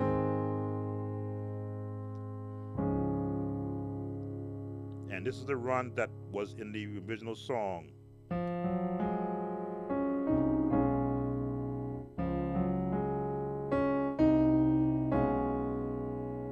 For the Lord our God is mighty. Yes, we'll go down to the 5. Lord our God is omnipotent, because you always want to change the path of your lowest note. The Lord our God, He is wonderful. So chord-wise, you want to allow the singers to sing their notes. So sometimes I will match what they're singing just to make sure they're singing the correct notes.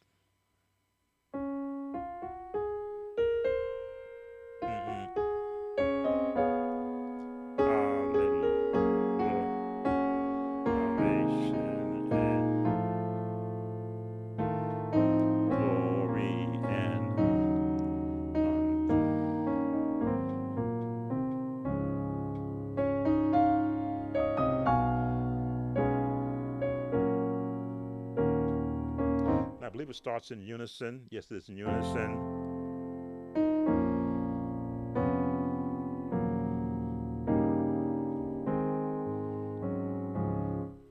And because it's in unison, that means you can go around the chords.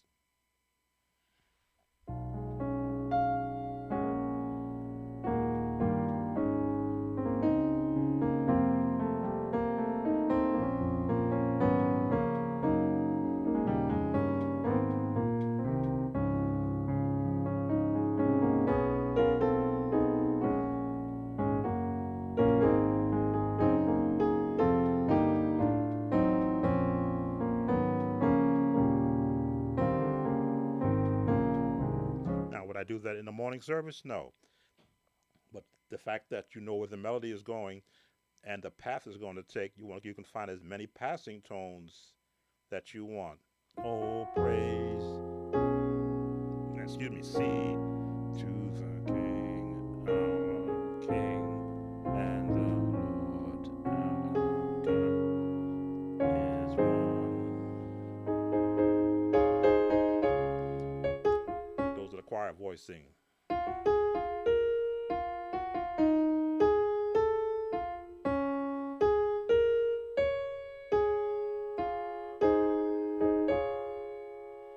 Then they break up. Who stayed with that? Okay, the sopranos, the altos stay with the melody.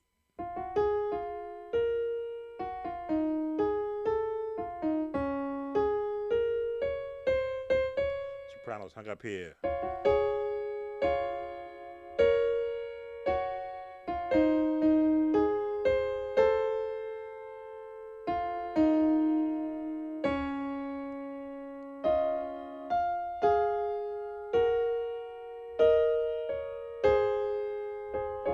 And the tenors had the original melody.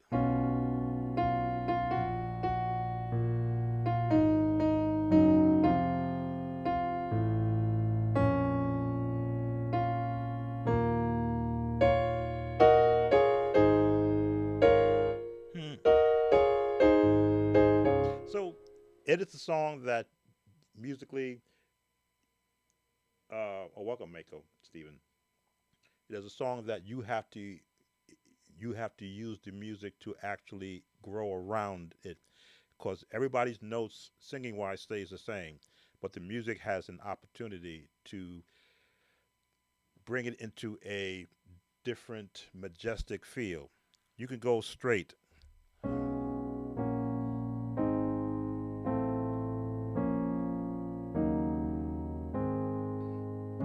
or you can open it up.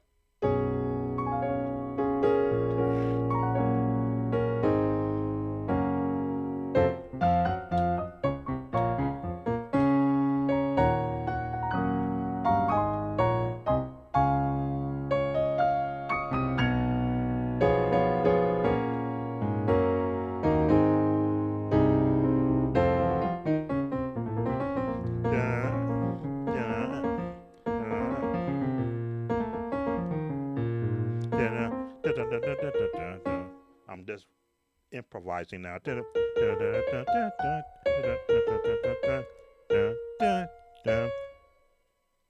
Minor.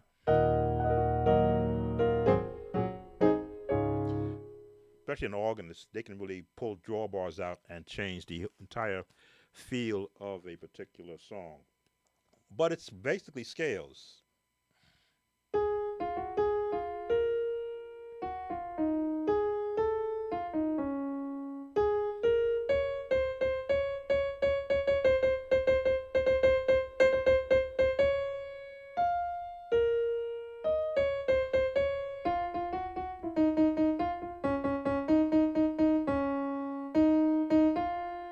Scale notes, that's all it is. It's just a chording that you assign to those scales.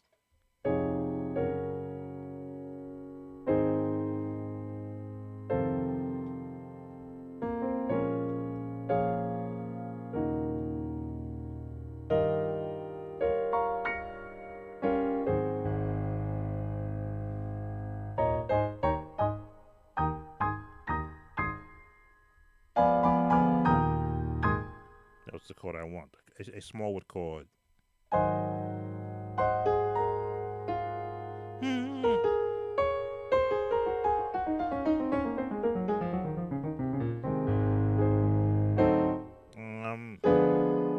Dun, dun. No. There it is. There it is. The chord.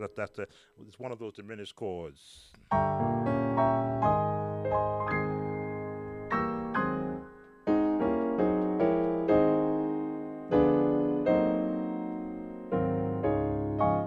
Not much to that song, really. There's not much to it. Again, the hype is all the inflections that a director does with it, but musically wise, it's not much to it. Now, if you were to hear the original song when it was first aired on an album, I believe Jeffrey LaValle that was the original creator of the song. He said that it was a last-minute entry onto the album. I believe I heard him say that in a conversation when he would talk about the song. Once it became prominent once again because of the Why can't I think of the gentleman? I see his name. I see his face. His name in my face. He had the Sunday church. Again, I'm not a rap. I don't.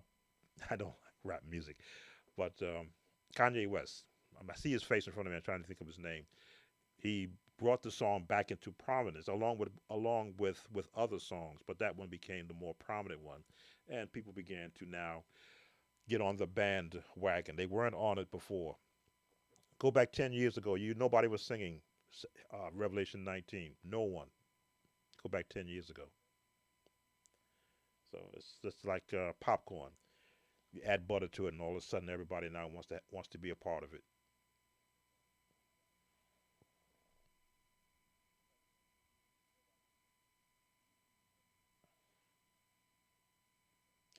Yeah, I try to stay out of the politics of church. Even in the Methodist church, there were politics there too.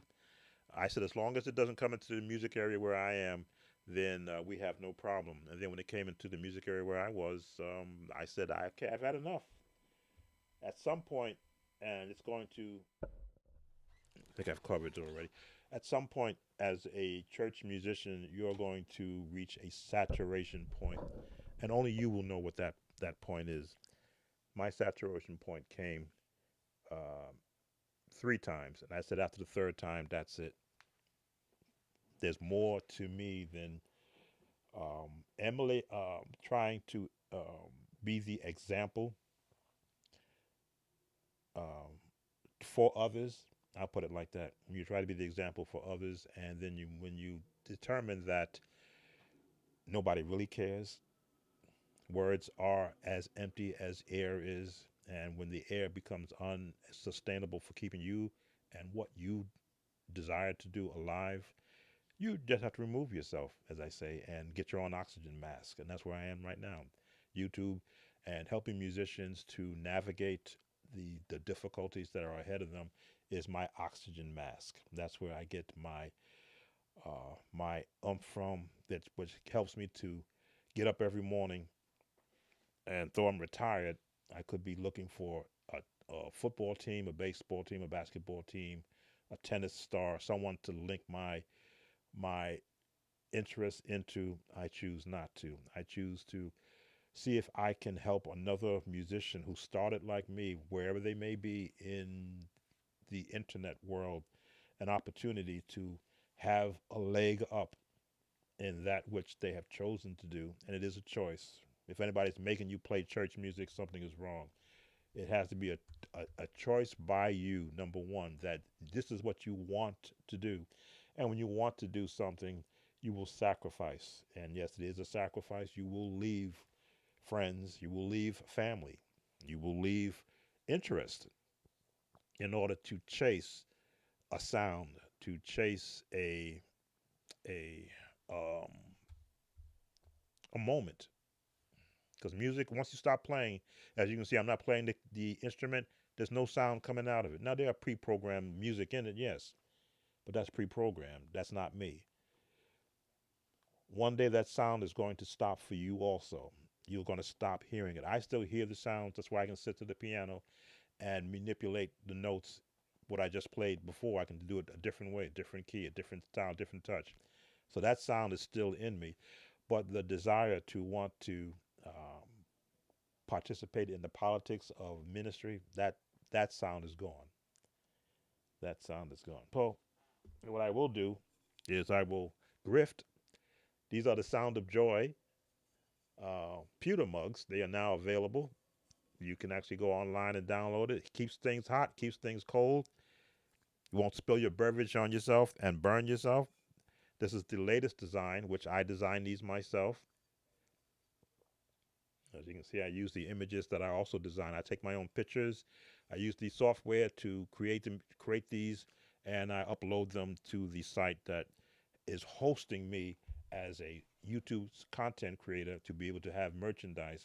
As you can see, I'm also wearing the Sound of Joy hoodie.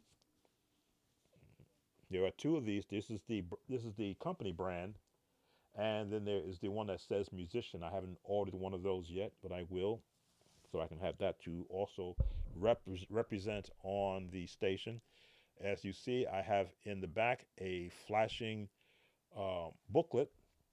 These are for brand new musicians to be able to navigate the chords. Let me just, what's this here? That shouldn't be there.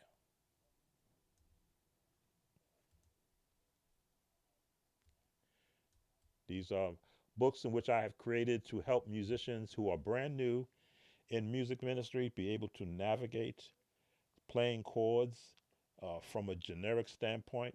The number system, I purposely used the number system, but also gave you access to the extended chords for new musicians, for the beginner musicians, so that you will have the first beginnings of your own reference chart. These are downloadable on my um, internet store and on my Patreon page.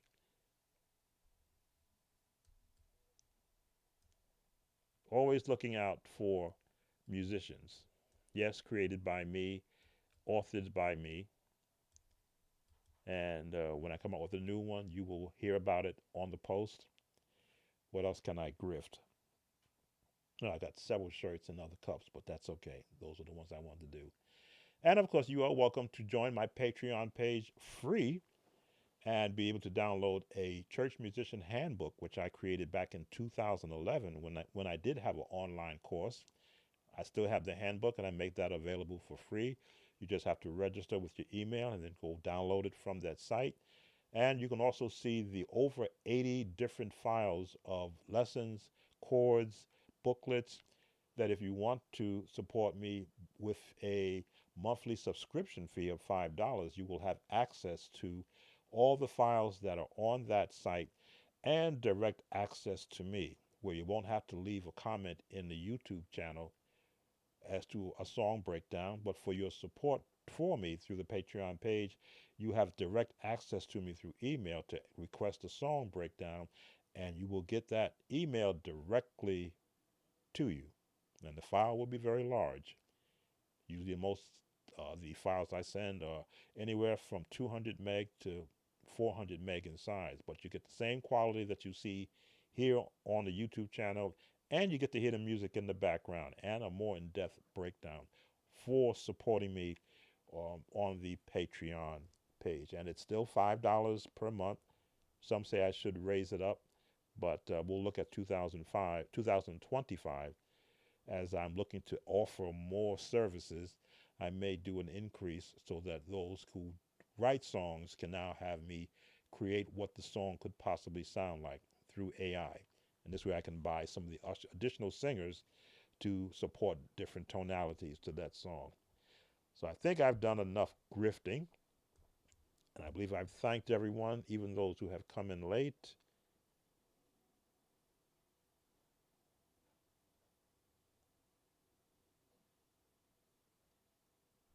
Just looking at the comments, make sure I haven't left anyone. All right, and I think that's it. Are we at the 4 hour mark yet? 2 minutes before the 4 hour mark, so that's good. I've been on this live as long as 6 hours. Let me go and get something to eat, so you stop hearing me growl. Thank you again for spending this afternoon, Saturday, with me. I believe it was may have been Sunday at another church, at another part of the world. We did have a viewer that was on there getting ready for Sunday church. As I say, Sound of Joy Music Services, we support everyone everywhere. Thank you once again. These live streams would be nothing if no one came in and spent some time with me. Take care now. And as always, what am I eating? I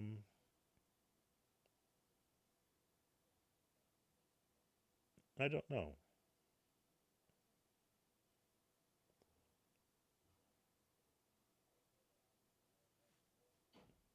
I have choices. I have frozen shrimp. I have hot dogs. I have hamburgers. It's Saturday still. Um, I try to cook as much as I possibly can so I don't waste money going out to eat in these fast food restaurants that give you smaller portions, but they charge more. I can make my own burger and fix it up the way I want to fix it and not pay $7 to $8 for just a regular burger. or a hot dog, or shrimp, or fries, because I can also make French fries. So I'm going to eat something that's going to be satisfying.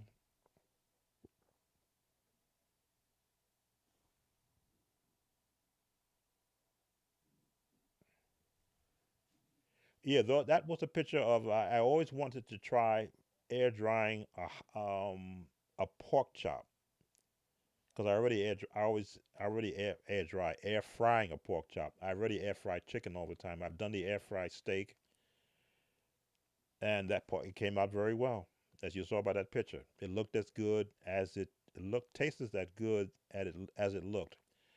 So I think I'm going to be making that a staple now. Air fried pork chops. And I was kicking myself that I didn't do a video and put music behind it. So I got to remember part of content creation is to take anything that you do and show the process and then put some music behind it. And hopefully somebody will watch it and that generates revenue. So if I keep these things in my mind, then I'll be able to do that. Maybe even do a pork chop air fry song with some singing in the back. Yes, I wanted to do commercial jingles. I have a book I bought. I'm trying to see if it's still. Where is it? Let me go get it.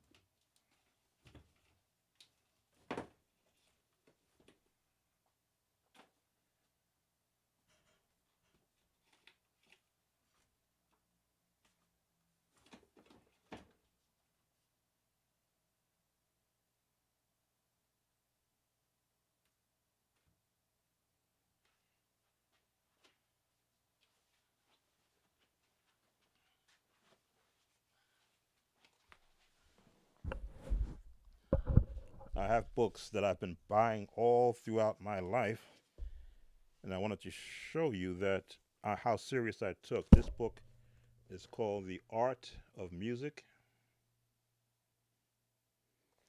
It was $40 back then,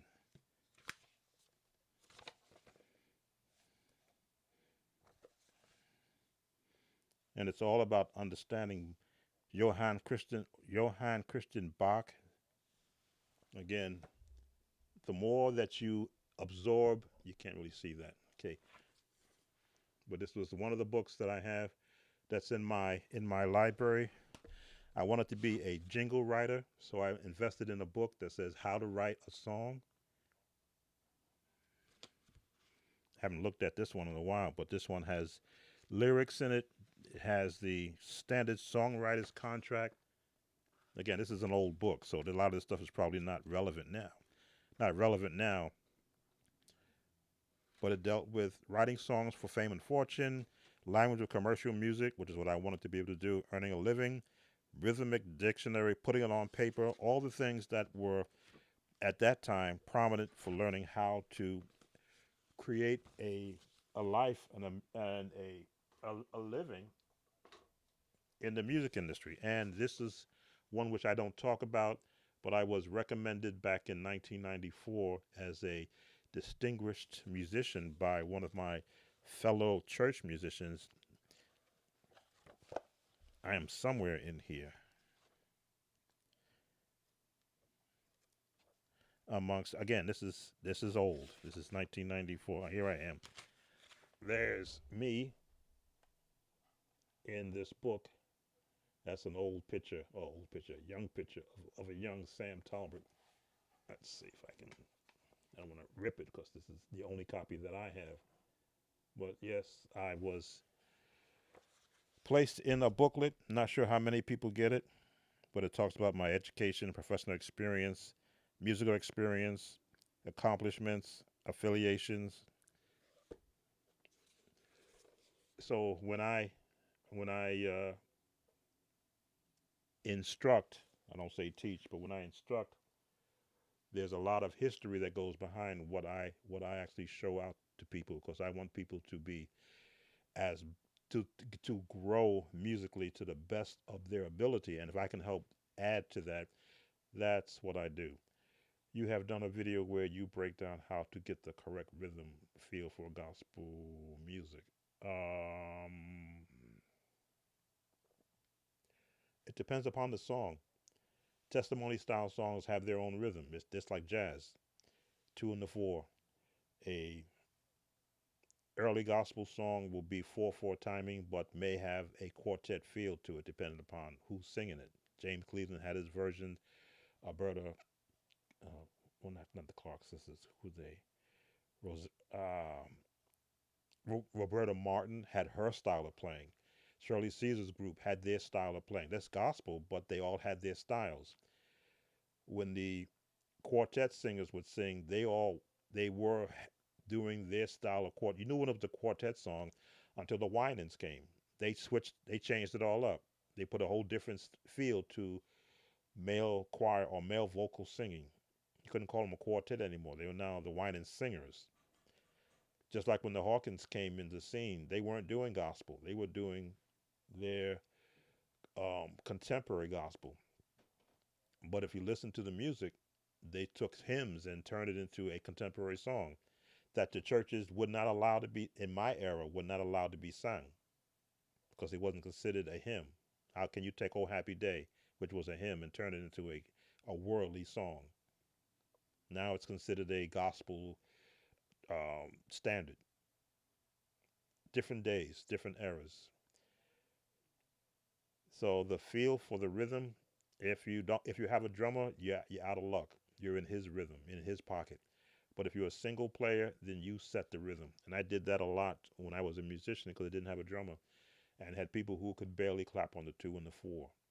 So I had to, especially on the organ, my foot pedal became my kick drum sound. So it had to be the loudest sound. Boom, boom, boom, and then I would put that in between. Boom, boom, boom, boom, just to be able to get everybody within rhythm, get them clapping on the two and the four. I'm going to go eat. I believe I've mentioned to everyone. Those watching on my Facebook page, if you're still there, thank you for watching. You had an opportunity to come to the YouTube channel if you had a comment or a question. When will I go live again? I may do something after Thanksgiving. Give everybody a chance to ingest their turkey on the Thursday and do their shopping on the Friday. So you may see me back here live. I'm trying to make Saturdays my first day scheduled live because according to my YouTube algorithm, that's when most of my viewers are available watching my channel on Saturdays between 12 and 4.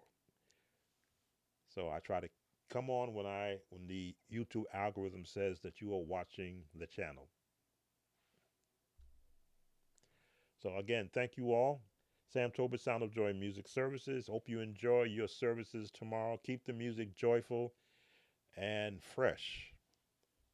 And as I always say, make a joyful noise unto the Lord. Take care. Thanks for coming. Bye now.